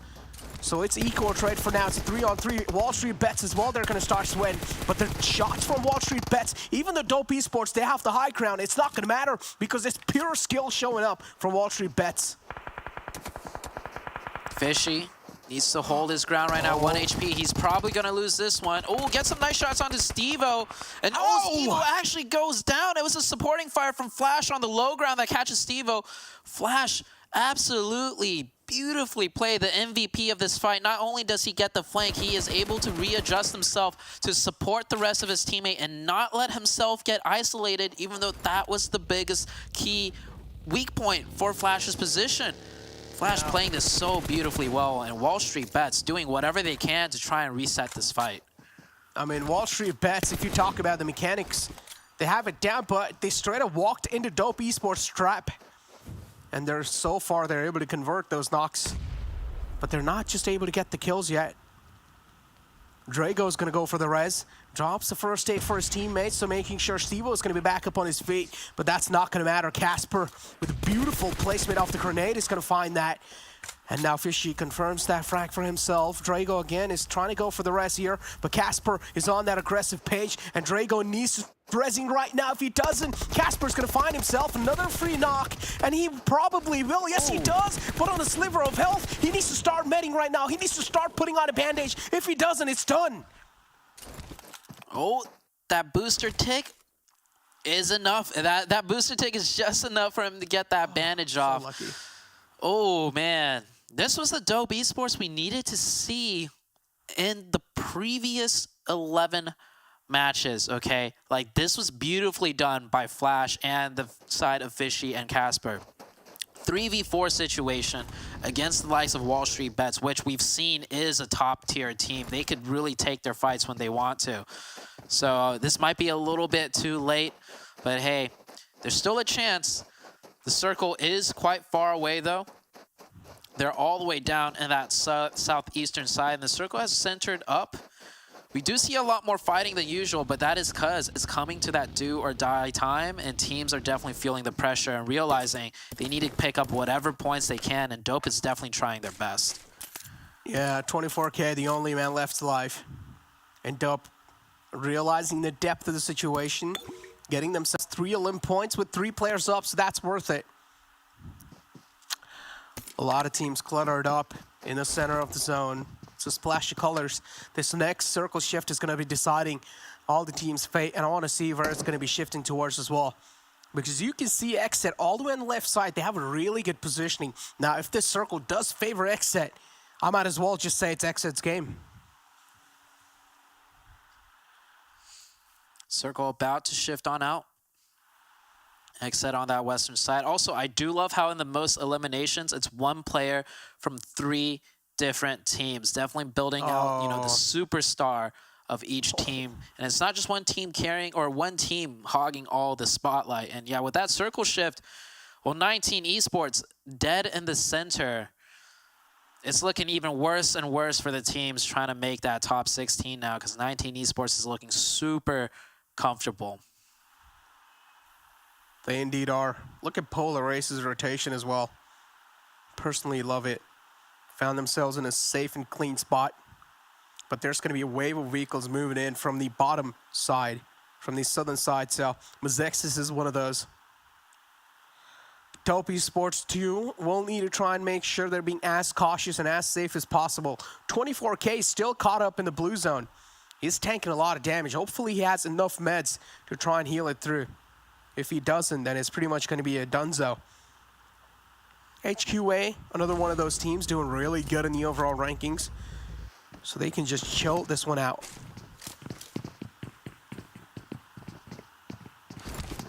We're going to see a potential city ending here. Might not see too many fights in this circle shift, and depending on where it goes, we might end up with a bunch of players alive towards the late game. Mezexis, an ever so aggressive team, gets a knock onto HTV. HTV, they have this game and 1 more left to play, but they definitely can't resort to the last and final game. They're quite behind 19 Esports. HTV with that grenade. It does not connect, though. Close, but no cigar. The second one does some damage. It's looking okay, but it's a 2v4 situation. Oh, I personally don't like this. He should not have let those players cross over. His hands were busy with the nade, and now HTV will need to face against Mezexis. And HTV, they're crumbling apart, they're getting dismantled, and that's what exactly happens. HTV eliminated out the game on 15th spot. Now, he should have kept the nade away right there, and he should have tried to take a couple of shots on the 2 players pushing forward. Just because he didn't, HTV got eliminated. It was close. It was a nice try. But it's not done yet for Mezexis. Mezexis has another team to contend with as the Panthers roll straight up. Mezexis, however, playing that 3-1 split immediately. The Panthers are pulling up pretty much into a preemptive trap set up by Mezexis. This is why spacing is so important on the team. You never know what might happen. And as long as your team is spaced out correctly, you'll always have some type of maneuverability and advantage in the fight. That grenade, though, from Yahir not connecting. Here's that overwatch from Peralta. Oh. Quite a huge difference. Shotting themselves in smoke, Team Panthers realize things are not looking so great for them just yet in this compound. They've walked into a complete blind sight. They don't know what's going on around them. Mezexis, the way they're playing this fight is really good, but unfortunately 1 man goes down, so that's not going to be good news. And with that knock, it's going to be trouble. It's knocking on their doors. Inactive with this nade. This is going to mean quite a lot for them. Panthers, oh, unfortunately he pushes out, but it's okay for now. It's good. Inactive. He's trying his best to do as much as damage as possible, trying to get any damage, but that's not the case for now. Freddy pushes out of his comfort zone, and he's gonna go, and he's gonna find 2. I love the proactiveness out of Freddy. when you're cornered into a bad position, you got to do what the other team expects least, and that is for you to go aggressive. And actually, the Panthers are going to take out the Mezexis team. Peralta, just like that, the last player left alive, and he's rotating in a smoking vehicle. A couple more shots, most likely he's going to get blown up due to another team passing along the way. The Panthers playing that to perfection. Looking so good for now, but the trouble's not gone just yet. It's going to keep on increasing as the time passes by because they still need to make their entry inside the next zone. Same things that is going to be going on with Mezexis, as it's the final man alive, and Team Panther is now closing up from the back. I don't know if that vehicle is the safest cover you can find right now, Peralta, but yeah, there we go. Hides behind the rock now. This nade, oh, such a great nade from Killswitch, as you can see in the replay. And 4 Bros, they got wiped out so quickly. Oh yeah, XSET looking very good. 4 Bros might have been a communication error right there, putting themselves in a tough position. Hey, you never know. Communication is key though. True. You hear those comms all the time where you say an area is clear and then you find yourselves walking straight into a trap. That's what it looked like. Next zone has shifted on out. We are heading more towards the northern side, so away from the San Martin city. But that does put a lot of compounds still in play and a lot of different ridge lines. K19. They spawned out quite a lot of smokes in the front. But no sight lines just yet on any of the players of Nova. Nova with only 2 players alive, Kindness and Koi. The struggling series continue for Nova. They're not able to get a break. But at least they've got a decent compound in the zone they can try and work around with. Team Panthers, if they get a sense of this compound, they will try and contest it. But 19 Esports from the back will try to make things a little bit more tougher for Panthers. 19 Esports rotating into the edge of zone, getting really close to the K19 team. Panthers, ooh, Moso actually gets shot down. That's going to be a difficult revive. A lot of smokes will have to be deployed. You see K19 watching this like a hawk right now. There we go. Taps coming in. Nothing found just yet. Moso, oh, is barely able to get back to safety. That ridge, the smoke's running out. Yeah, it is, but he's already found himself back to safety. There was a little ridge, so they weren't really able to get the confirmation just yet. So he's going to be safe for now. Team Panthers looking good. They're going to be able to get the reset on the man. And Team circle Chosen shift is right coming in the out. smack center. Ooh, that's a good one for K19. K19, Yeah. They still have this game and 1 more to go. There is a chance that they can make it in. Problem is, once again, 19 Esports is still alive in this match. They need to make sure 19 Esports go out sooner rather than later, which will give them 1 more game to catch up to the 19 Esports side. Meanwhile, yeah, K19 is the only team really. I mean, there is Dope on that eastern side. If Dope can somehow make it in, they already racked up some elimination points for themselves. You see them with 4 elimination points. However, they're down to 3 players. This could be a big one for either team. XSET, what just happened there? Okay. Team Chosen God Fan is going to be converting that knock into a limb point for himself. Team Chosen, as I said just a while ago, they were in a really great spot, but now they will need to step out their comfort zone. And this is where they might just catch a lot of bullets onto themselves. Team Panthers are trying their best to make a safe rotation happen, but this Nova squad in the front is causing a lot of troubles. HQ wait from the back as well. Nova, now they'll need to try and worry about a lot of angles themselves. Nova's just trying to do some gatekeeping, but getting shot in the back by either 19E or K19. They have the closed zone, though, so Nova don't have to move too far. Lazarus making their way into the zone on the northern side. We still have a whole team of Vamp, I believe, needing to break their way in. Actually, Vamp down to 2. 19 Esports and K19, both in the zone, both with 4 players up. Next circle shift, though, most likely these 2 teams are going to have to collide with one another. Valak taking some shots. They need every elimination points they can get, and no shots connecting there to take down a member of Vamp. Oh, Valak. There we go. Unfortunately, Vamp now. They're quite hurt. Mayo is down quite low too. Oh, Valak, what was that? Oh, is that a panic nade? It is probably. But yeah, Valak now moves out. He wants to get a little bit of angle, a little bit of cheeky angle on the funnel man, but he's not able to do so. So K19, overextension is not going to be a good idea, and they stick to the comfort. You see how desperate they are for the points, though. Yeah. Entering out into the open because they know they need every point possible. But yeah, they think better of it. TC getting into a fight with Lazarus in the kill feed. Alucard laying prone on the stairway. This could give him a good angle. Kindness might spot this out, though. Now, Kindness will not see Alucard up on that banister. TC and Lazarus taking into fight. A little bit of whiff for Ruski, but it's okay. Even the guy in the front was just moving around. Bobby even trying his best to dodge as many bullets as possible. Jave is there too from the side of XSET. I think so he's the only man alive for XSET too, so the only hopes and dreams in this game for XSET right there. But the hopes and dreams, real hopes and dreams here are for Dope Esports. They only have one man up with 4 points in their accounts, and that's not enough to secure that top 16 spot. As you said, this is their final game. So the final man has to go big, and the chances of that happening are pretty low. Even if you were to get the winner chicken dinner, it's not enough points. 19 Esports pushing on to K19 because the zone did shift up north. They're going to force this collision fight to happen, but it's working out right now, kind of.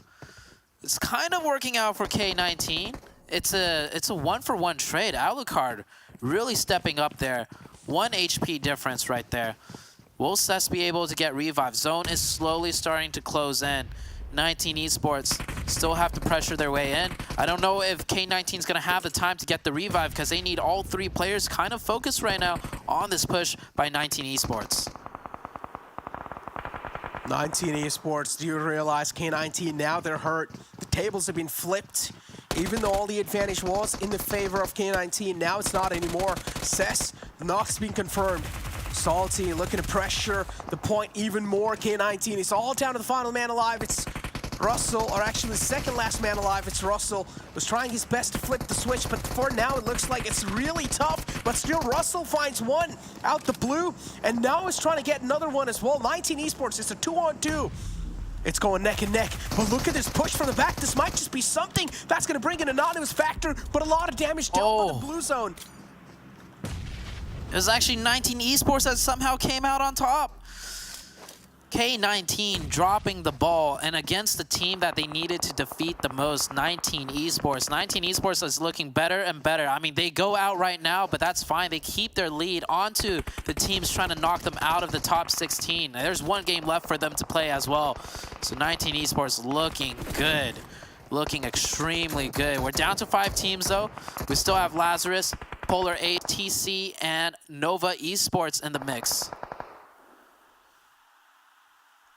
Polar Ace. I don't like how Polar is positioned right there. If the circle moves away, it's going to be quite tough. But Lazarus, they spot out a snake in the back and they take care of it. It's okay. The trade's there at least. So Joey is going to be able to get back up. Nova somehow is still alive and cooking in the game, so they're looking good. Lazarus, all 4 player up. They're looking to get this game.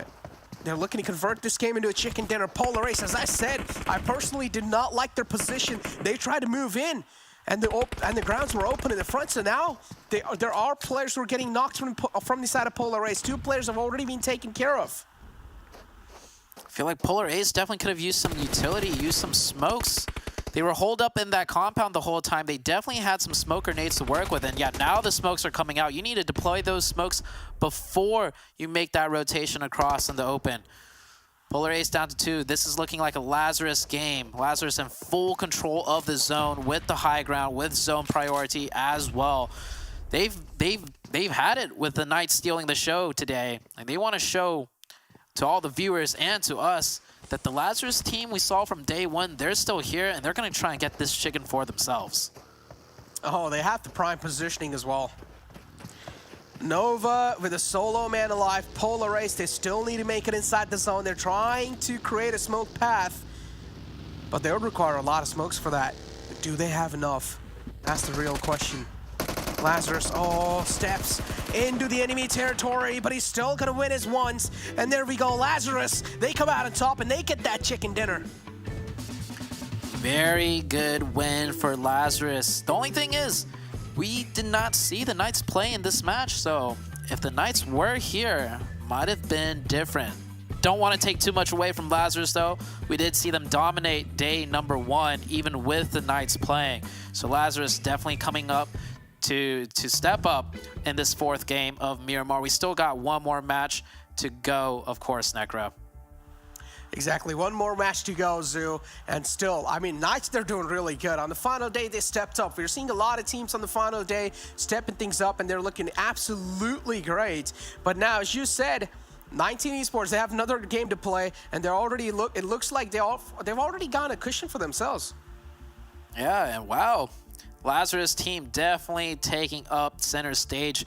Primarily Fierce, man. Fierce has been absolutely putting in work for this Lazarus team. Most eliminations, also with the Lady Nibs. Of course, Joey's up there as well with 637 damage. And even though these two stats aren't, you know, the best stats to have, hey, we got some TC players up here in the round report. Team Chosen, I mean, they're doing quite good. I would say the final day, Team Chosen has been really consistent. The positions they've gone for themselves, it just looks like everything is working for them. The stars are aligned for them, and they're doing really good too. 19 Esports as well. At this point, we might just count them in the top 16. So they're looking absolutely great, but it seems like it's time for us to push to a short break. Don't go anywhere. We'll be right back. But I've been in the field like Suge Knight, and they know this took time. This what a legacy look like.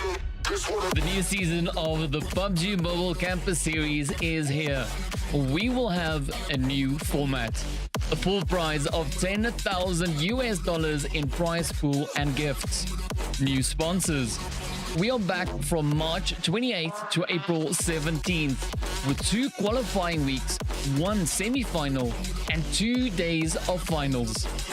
Don't miss your chance to play against the best college teams in the United States and Canada. Register from March 11th to the 24th.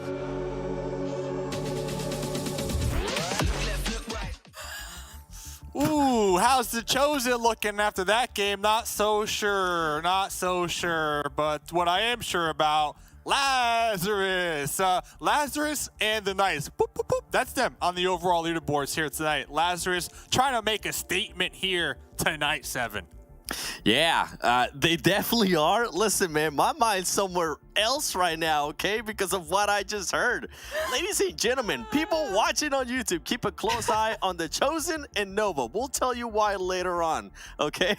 But Lazarus, you mentioned it, Dave. 28 points for themselves. And then Polar Ace. I mean, listen, Polar Ace, I was giving you guys, telling you how I didn't like the hell strat that you guys were doing in Sanhok here. You guys weren't trying to heal strat. You guys were actually trying to win the game. And that's the stuff that I personally love, Glitter. Yeah, I mean, there's a lot that happened here. First of all, I know that we heard Zute kind of negging on Nova a little bit.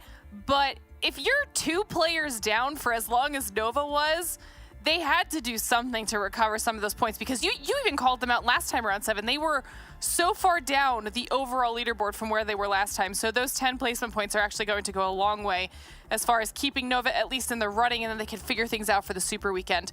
But this second page here, some of this stuff is very important, okay? We saw 19 Esports on there. We saw HTV Esports on there. Those are names we need to be paying attention to, because we're going to talk about the bubble here in just a little bit. None of the teams at the bottom have had a crazy pop-off performance. And to be fair, in this last match, and kind of a little bit, you know, in the other one prior, 19 Esports just hold it on, 7. They are. And with WallStreetBets, perfect timing, WallStreetBets, because I actually wanted to talk about you guys. This is a team, Glitter, that's concerning me a bit. And this is why I'm going to tell you, this is the reason why, right? On the first day, WallStreetBets didn't really perform that well. On the second day, I felt like they had that kind of pop-off day.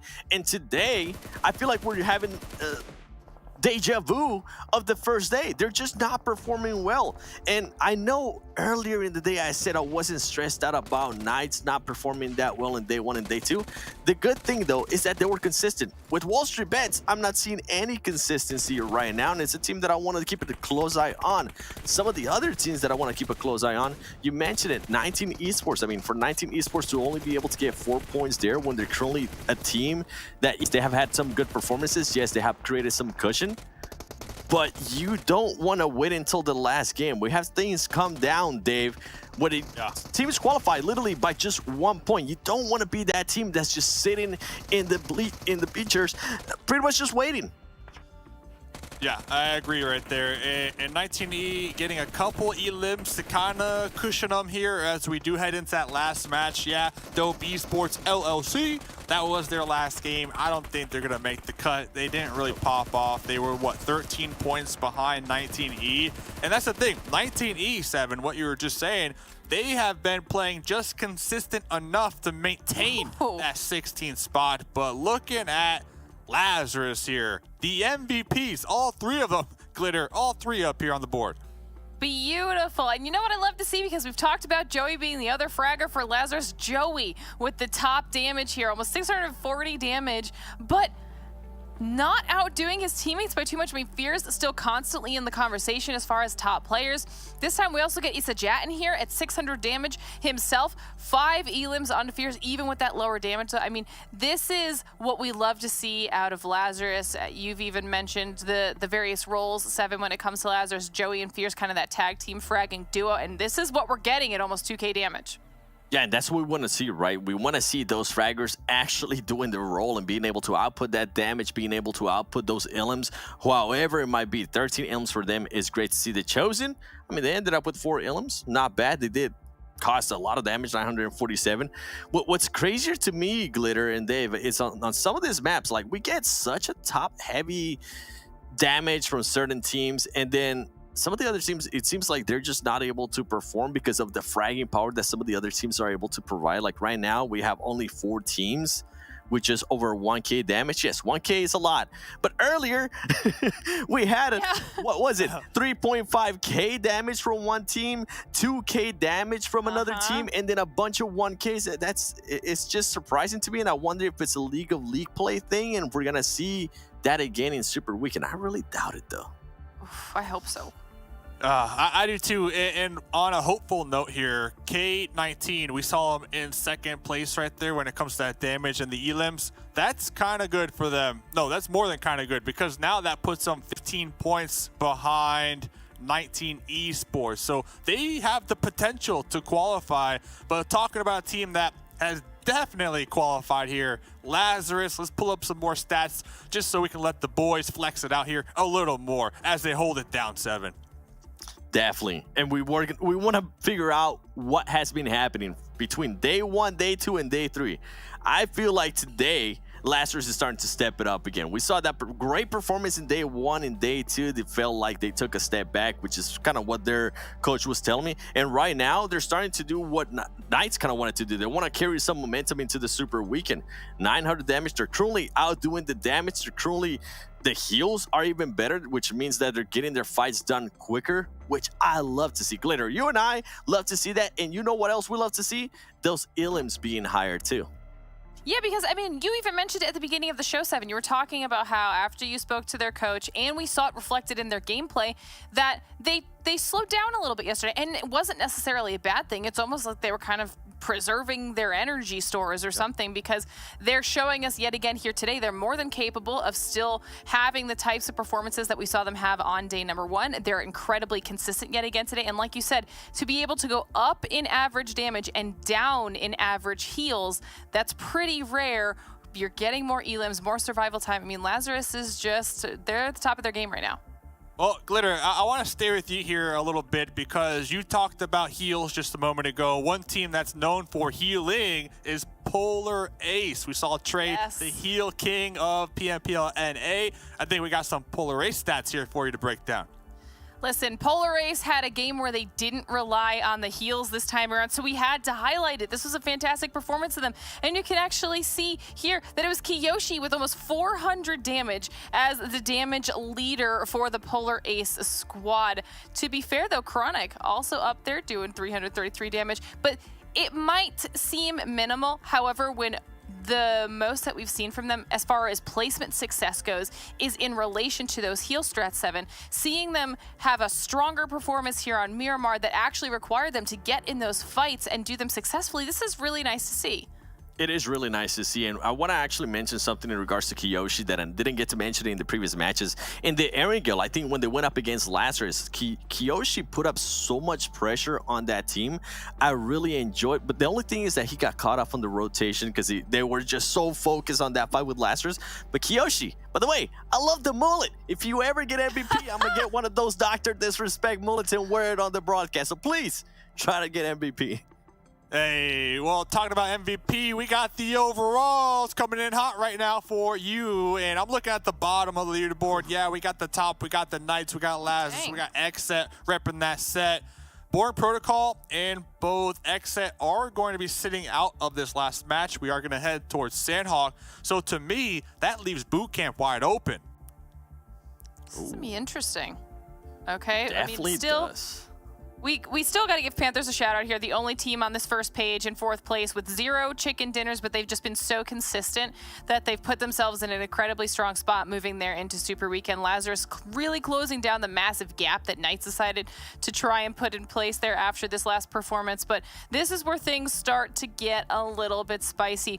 BTOWN and 19 Esports now not having as big of a gap as they had going into the last match, which is starting to get a little bit scary. And these are the teams that are potentially not about to make it. And the gap here is even bigger. And like Dave was saying, 7, Dope Esports is now out. They won't be playing this last match. It is, and I mean, I'm going to be looking at K19 Esports. The difference right now between them is going to be 15 points, and then if you move down even more with the HTV, they're going to have a bigger gap. The Hitlist did show some promising performances earlier today, so I could maybe see them, but then Glitter, we always talk about this when we get to the final game of week of league play, even sometimes the Super Weekend, even sometimes in the end of tournament, which one of these teams that are going to be playing, right, that are currently outside of the 16? I'm looking at K19 Esports, HTV Esports, and the Hitlist, and you probably know exactly what I'm going to ask you. Which of these teams are going to be willing to take a chance on maybe trying to find 19 Esports early on so they stop 19 Esports from getting those points, and they have a higher chance at possibly having a pop-off performance and qualifying to that first Super Weekend? I mean, if anyone, I'm probably going to say it's the Hitlist that's going to be the most likely to do it because they're the most desperate, but also we saw some really solid engagements out of them throughout the day today, and they're looking more confident, so that's who I would pick.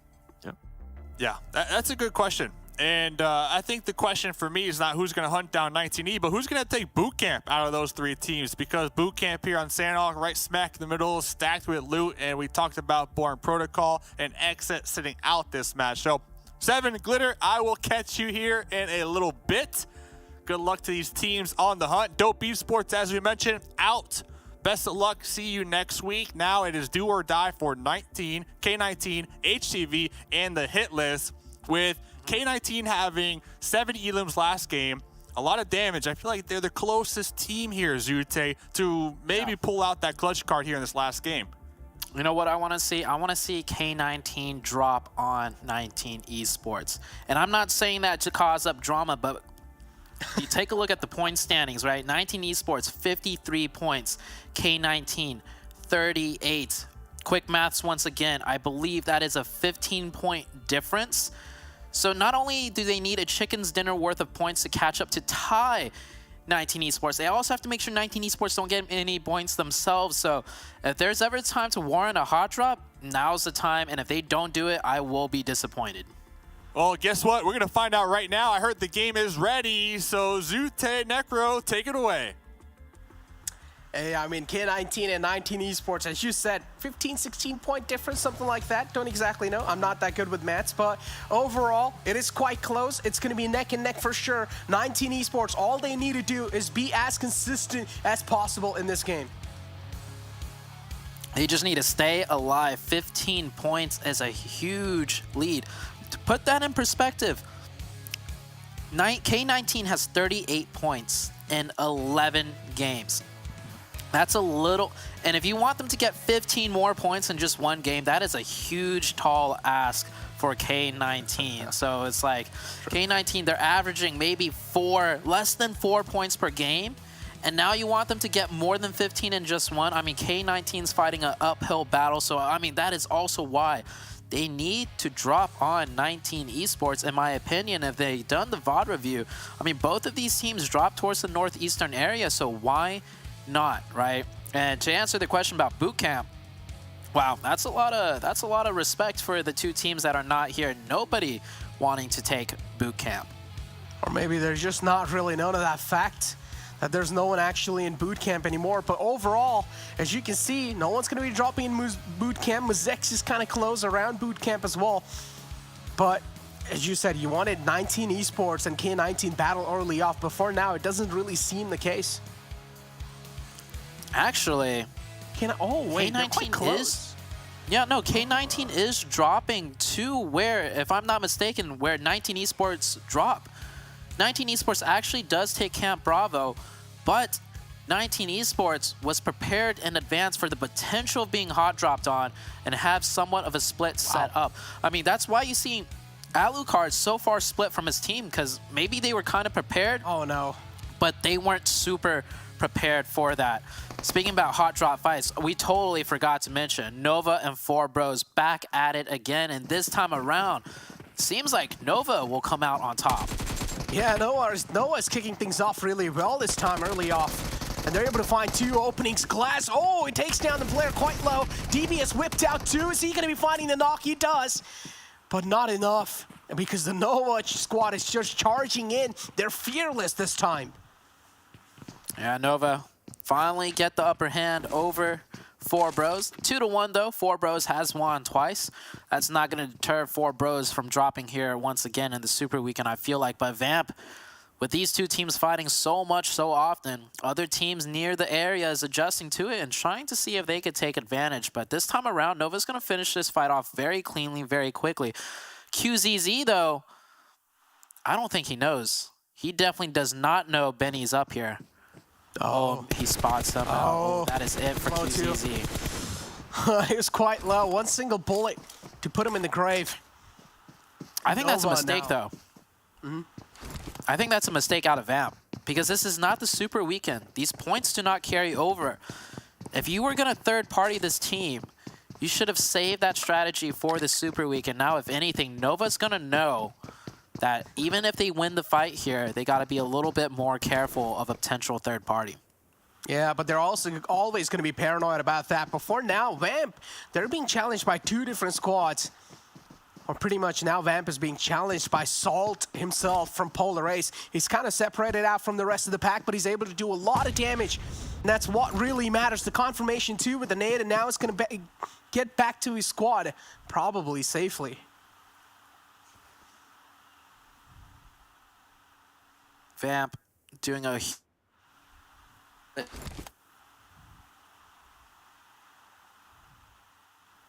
Not exactly working out, though. They pick up 1 point and then lose one player. WallStreetBets getting some eliminations onto the hit list now. Hitlist caught running over in the open. Cyanide also goes down. Nemesis has a different angle. Now, we see a lot of teams start employing these trap strategies. In a way, they are kind of showing their hands too early, or 200 IQ. They're showing their hands early now so that later on in the Super Weekend, the hit list won't be rotating this way whatsoever, and WallStreetBets has less to worry about. So many ifs and buts. But for now, the hit list, final man alive, it's going to be Gold Blade. All by himself in the front. And WallStreetBets, all four players up. The confidence is going to be on their side for sure. Look at WallStreetBets. I mean, something I just realized. Yeah. Something I just realized, sorry, Necro, is that the hit list, they're not making it. If anything, WallStreetBets is actually trying to put the nail in the coffin for the hit list by setting up this trap, because they don't want this team edging in from behind them. Makes sense. I mean, even if they didn't really set this up, Hitlist would have been out anyway, so. Yeah. Yeah. But overall, it's kind of free points for WallStreetBets. Looking quite good for now. But the hit list here. Goldblade is just not stepping out. He's just staying here. He's keeping WallStreetBets guessing what's going on around them. But WallStreetBets too, they're not stepping out their comfort spot. They're not being overeager, neither overconfident. And they're not over-peaking any angles here. Both these teams being as patient as possible. And we are seeing a lot of early brawls here.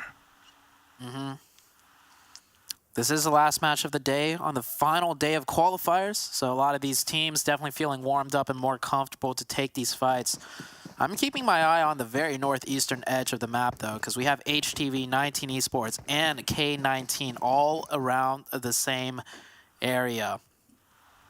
And these are the three teams fighting for that top 16 place position. Oh no, with those smokes, he also gave his position away. But yeah, pretty much unknown of Goldblade's position. The circle too, kind of favoring Knights here. Knights are right in the smack center. Looking good for now, but it's just the phase one, so you can't really judge a lot of things from that. WallStreetBets, they exactly know where the man is now. He's somewhere in those compounds, but they don't know the exact positioning of him. So they're still trying to approach this compound as safe as possible and from all the different directions. But it's HTV versus K19. K19, this game matters quite a lot to them. But if they get taken out right here, then HTV, they're going to spoil some dreams. This is super good news for 19 Esports. The two teams nipping at 19 Esports' heels, fighting each other. 19 Esports is now on cruise control, and they are chilling. I think both of these teams are kind of looking for 19 Esports to hunt down, but they end up hunting down each other. Valak with the AK-3X finally gets the knock on that last bullet. Goes prone instantly. Is able to get reset, find some cover, pop off that first aid. There we go. Another opening found on the HTV. Now they're down to just 2 players alive. Same thing goes with K19 as well, as Guancho goes down. Valak and Russell are still up. Both these teams facing the equal amount of pressure. And they're also going to be able to get the reset back up onto their individual players. So for now, the situation has came down to a stalemate. A little glimpse, but was not able to convert that glimpse into a kill.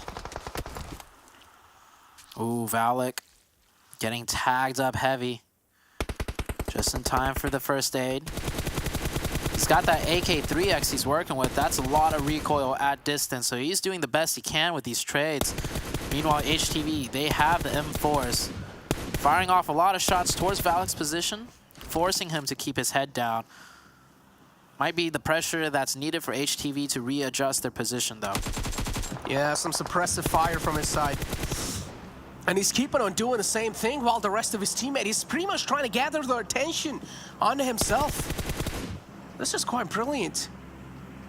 While the rest 2 players are somewhere all the way off.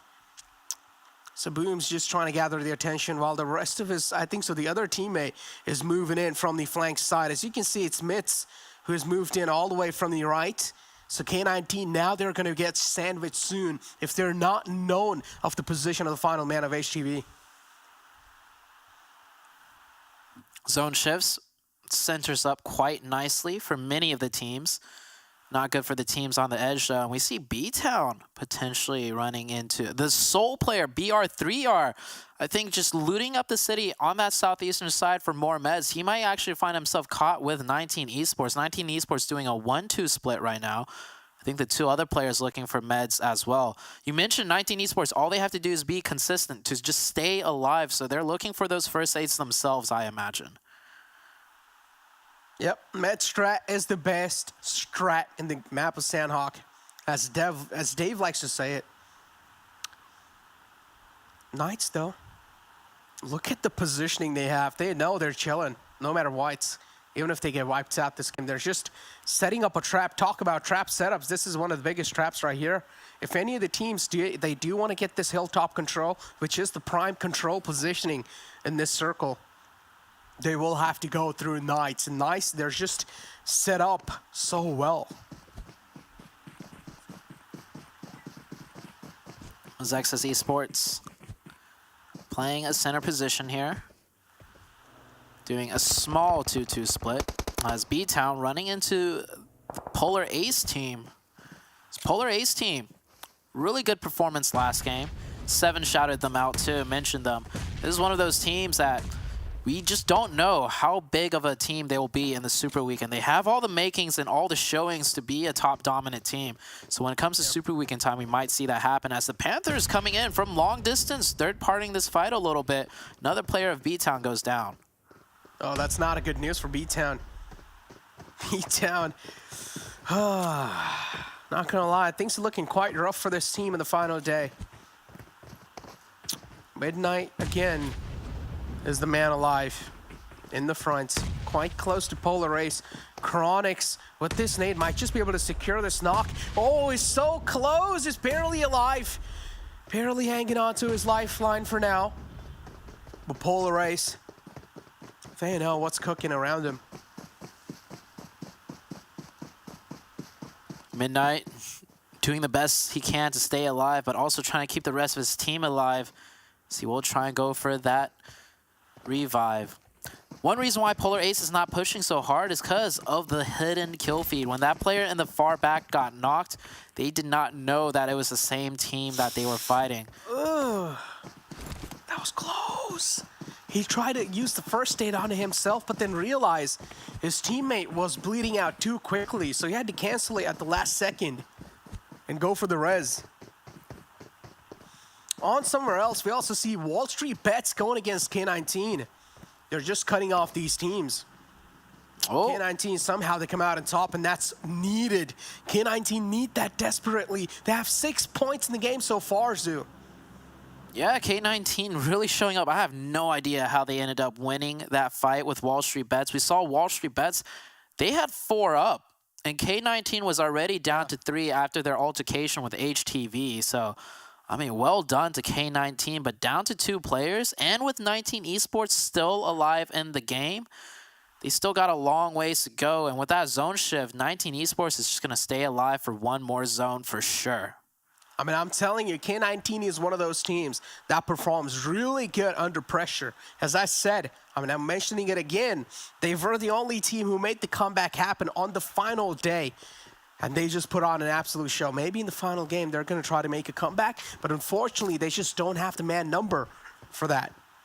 But we never know. Maybe this duo can set K19 up to success.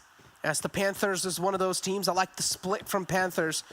They're just going to try to keep things off or hold teams off at bay.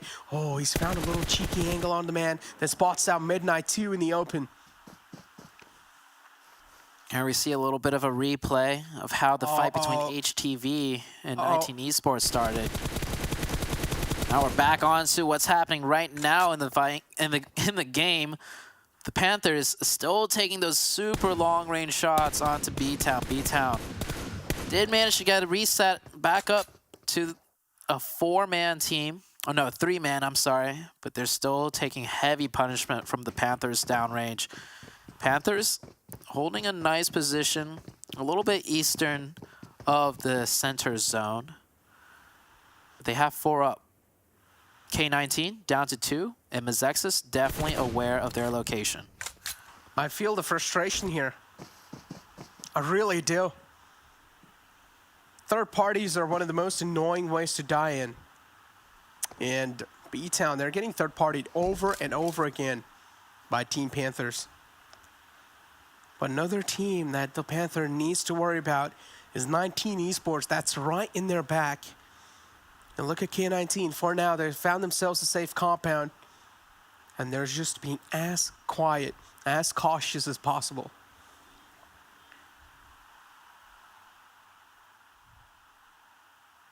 Vamp, we saw early on they got 1 point onto the Nova side, but then they got return with doing that giant split. Nova Esports on the edge of zone. Curious to see how many first aids they manage to scavenge in that Sami area. It's going to play a crucial role in the upcoming Super Weekend for Nova. because that's majority of their strategy right now. But they also still have to win their fights against 4 bros. And in the Super Weekend, both teams are qualifying, so that does mean every Sanhok match, they will be contesting one another. It's not like the league days where we have 5 groups involved, where we'll have alternating teams switching in and out.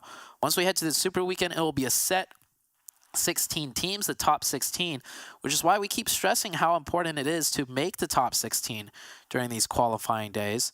See TC coming on in the western, southwestern edge, forcing themselves sandwiched between the Knights and the Nova team. Mezexis is having the prime positioning too. Look at the circle shifts up north. 2 compounds are pretty much free. Actually make that 3.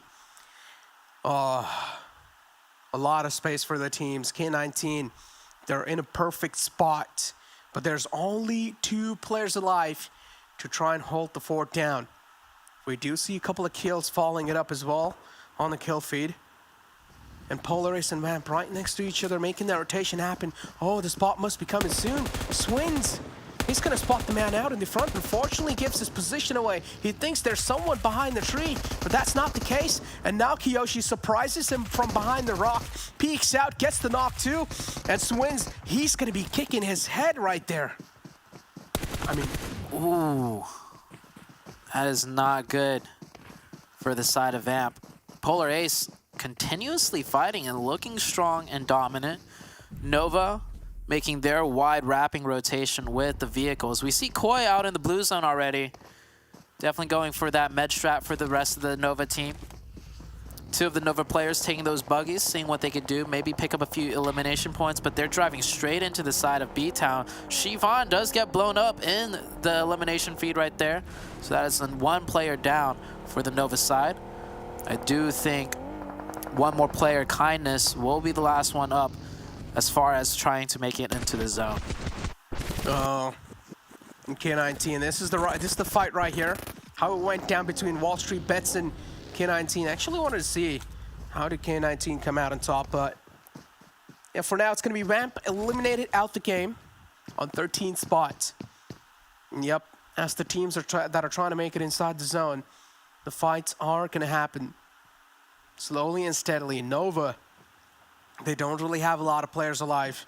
2 players alive, and Koi is going for the med strat. While Knights, all 4 players up. They're trying to rotate inside the circle. They're going for the win. They're going for the victory blow. 19 Esports, they also make it into zone. There is a Rat though. Rat is about to find him out, and yep, Rat will go down. Can he get the confirmation though? He does not. Greedy. Works out in 19 Esports' favor. And with that in the kill feed, K19 will 100% know 19 Esports is still in the lobby and is looking more and more dire for K19 to try and break it in. The Knights trying to fight and bully their way into this zone. This is a very tough one. HQA's got the high ground. They've got the staggered up, elevated positions. And Coops, that grenade falls just short. If it bounced over the top of the rock, it could have been a double elimination right there. And HQA, they're going to take the fight to the Knights now. Oh, they will need to. They don't have any other choice as well. And now they know Coops is kind of pinned down behind this little tree, but he can't just challenge a fight like this against this man. Was able to find one, but that's all he's going to get from that. HQA, they get a clear wipe, a clean sweep on the Knights. And they're going to be out the game, but it's okay. Nothing to worry about. Knights are already in top 16. They're big chillin'. Mezexis spot out a team in the front. It's going to be Polar Ace. Before now, Polar Ace as well, they're looking really good. But as I say that, I just cast a curse and Chronix goes down. This is a tough zone shift. It goes all the way up north. There's almost no teams in this zone. So everybody's got to fight their way in right now. Polar Ace taking a fight with BTOWN. This was the fight that's been going on 2-3 circles ago, and they finally meet again. Sol tries to get that first aid off. Has to peek out as Jimmy gets the better of him, but the blue zone's going to be the ultimate victor as everybody is going down in this fight. K19 trying to stop the push against Mezexis. You see 2 of the Mezexis players goes down, but the problem is 19 Esports is still alive, and with K19 out, that is done. The top 16 is pretty much guaranteed now. Oh, it is. Unfortunately, K19, we're not going to be seeing them in the Super Weekend anymore. But as you mentioned beautifully, the circle's in no man's land, and look at that. Another circle shifts right on top of that compound. Who's going to get the control of the compound will pretty much win this entire game as well. Team Panthers, they've been always so proactive when it comes to positioning themselves. They've been playing this to perfection. If Team Panthers pull this off somehow as well, it's going to be really good. Oh, barely makes it back to safety. That's one of those runs where you just clench your butts and you clench your teeth and hope you make it across, and he does. Happy trying to take some returning fire, but he gets nailed down. Sunny Pig with a nice trade. Shiwan goes down. He should be able to get that reset. We're down to basically 2 4-man teams. The Panthers and HQA. We got a 2-man of the Chosen still alive. And of course, Execute just meting their way in, but getting all those circle shifts to the north. Jason, the last one up for Execute, might be able to just sneak in the zone. Yeah, now Panthers down to 3-man too. HQA, they're quite hurt. 2 players are hurt. There we go. The first man's taken out. It's going to be Sunny Pig. And Chiwan is right in the front too. King Pig is quite close. And there we go. It's just raining down. He's just peppering down those bullets. And he's also going to confirm that knock for himself. But there's a man in the close, and he's taking a lot of damage as well. King Pig, he's not going to reveal himself just yet. And Jason, too, doing so good. The final man alive for Execute. He's putting on a show. Oh, my God. Oh, yeah. This man is destroying him. Yeah, he's just running and gunning. Absolutely demolishing HQA. Not even sure if the rest of the Panthers team were able to cover those sight lines, but Subpig, last one up, got 8 first aid kits. This is pretty much it. This is the Panthers win, unless if Jason can do something absolutely insane, or maybe Subpig can find an angle and help Jason out. But there's 3 of Panthers up, and they have the close zone. Oh, this looks a little bit too tough, though. Jason will need to travel through open grounds to try and make it in the next zone. And Team Panthers will find an opportunity to shut that man down right there. There's no way possible that Subpig is going to be able to get any sight lines onto Team Panthers, because Team Panthers, they're not being overconfident in this one. They're not peeking out their comfort zone. They're sticking to it, but oh, maybe he just will. There you go. We do see Moso in the open, and Subpig might just try and destroy, or might just try and spoil their dreams here.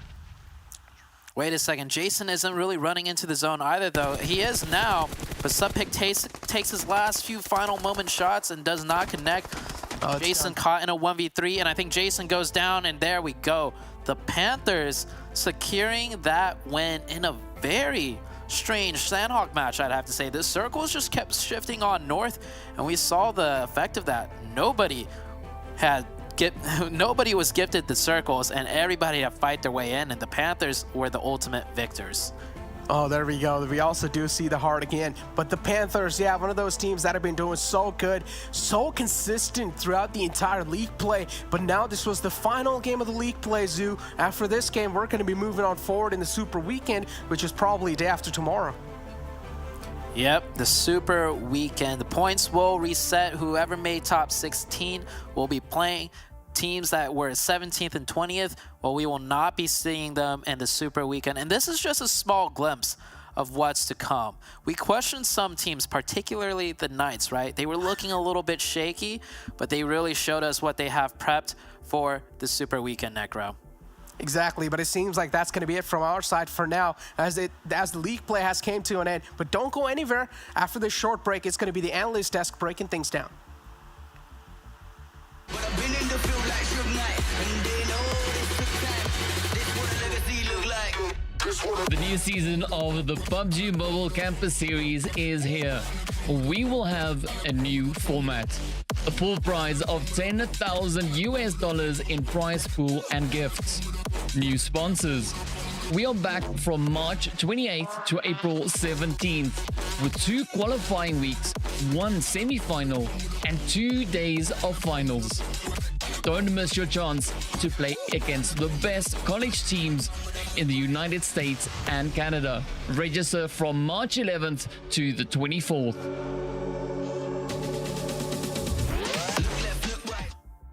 The Panthers holding it down all league play, in my opinion. Consistent as ever. Hopefully they can move over to Super Weekend with that.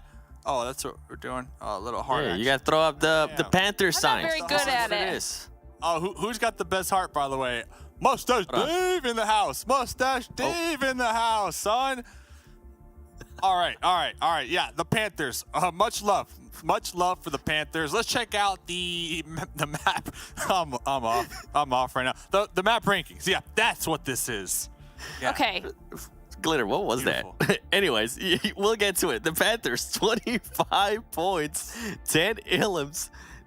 Yo, this was the team that was in the first page that didn't have a chicken dinner, that were able to achieve it there in the last map. So hopefully they'll be able to get at least a couple chicken dinners on that Super Weekend that they are going to be making it to, helping Quit Addiction there with 16 points. So we go down. 19 Esports clutching up.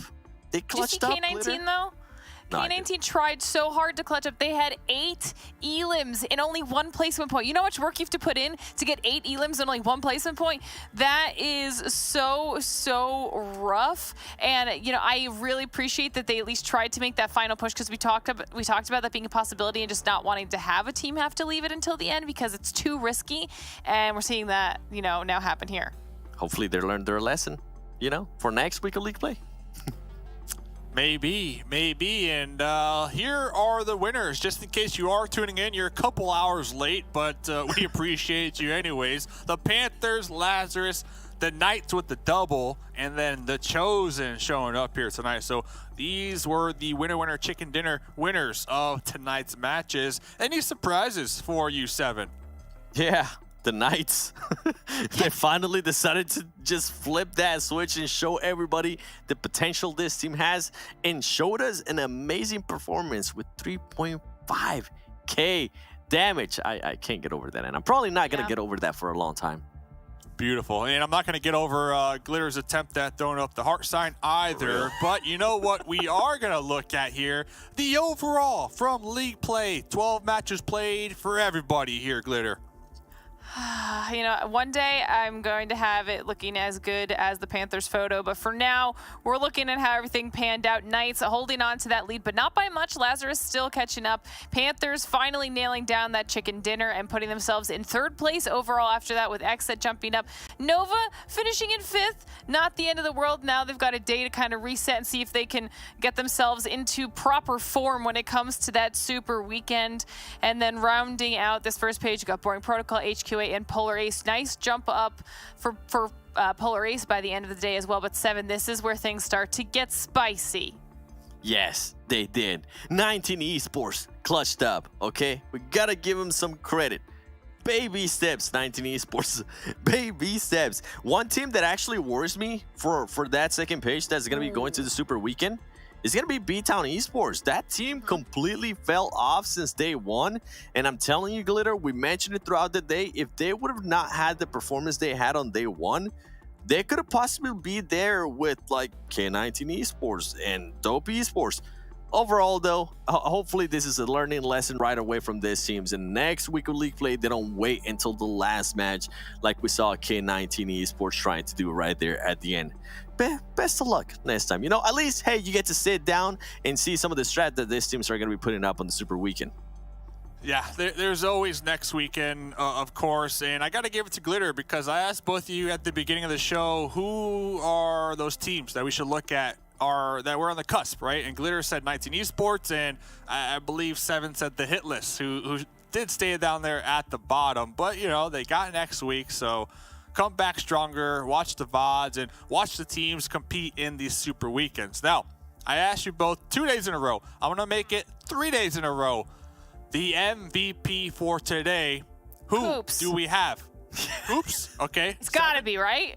Seven? That was so, yes, Coops. 100%. Double Coops, triple Coops. We'll make it triple Coops. Triple Coops here. Yes. Oops, on the board. I mean, that was a given, right, guys? Yeah, it was. I just followed you. I don't know. But yeah, it's a given. It's a given. Look at this damage. 15 elims tonight. The survival time up there. 2K plus. So let's check out these highlights, Seven. We definitely will be checking out those highlights. By the way, Coops putting up an amount of... weren't we comparing them at the beginning of the day between him and I think it was Polo as well? And between them, they had like 30 ilms combined. He was able to actually add on another 15 today alone. That is just absolutely ridiculous considering that he had 15, if I'm not mistaken, or something along there on 2 days. Good job, Coops. This is the Knights. Glitter. And right here, man, I was screaming. I was hoping. I did my Carnage scream the no. I was hoping that he would be able to clutch up that 1v4. It didn't happen though.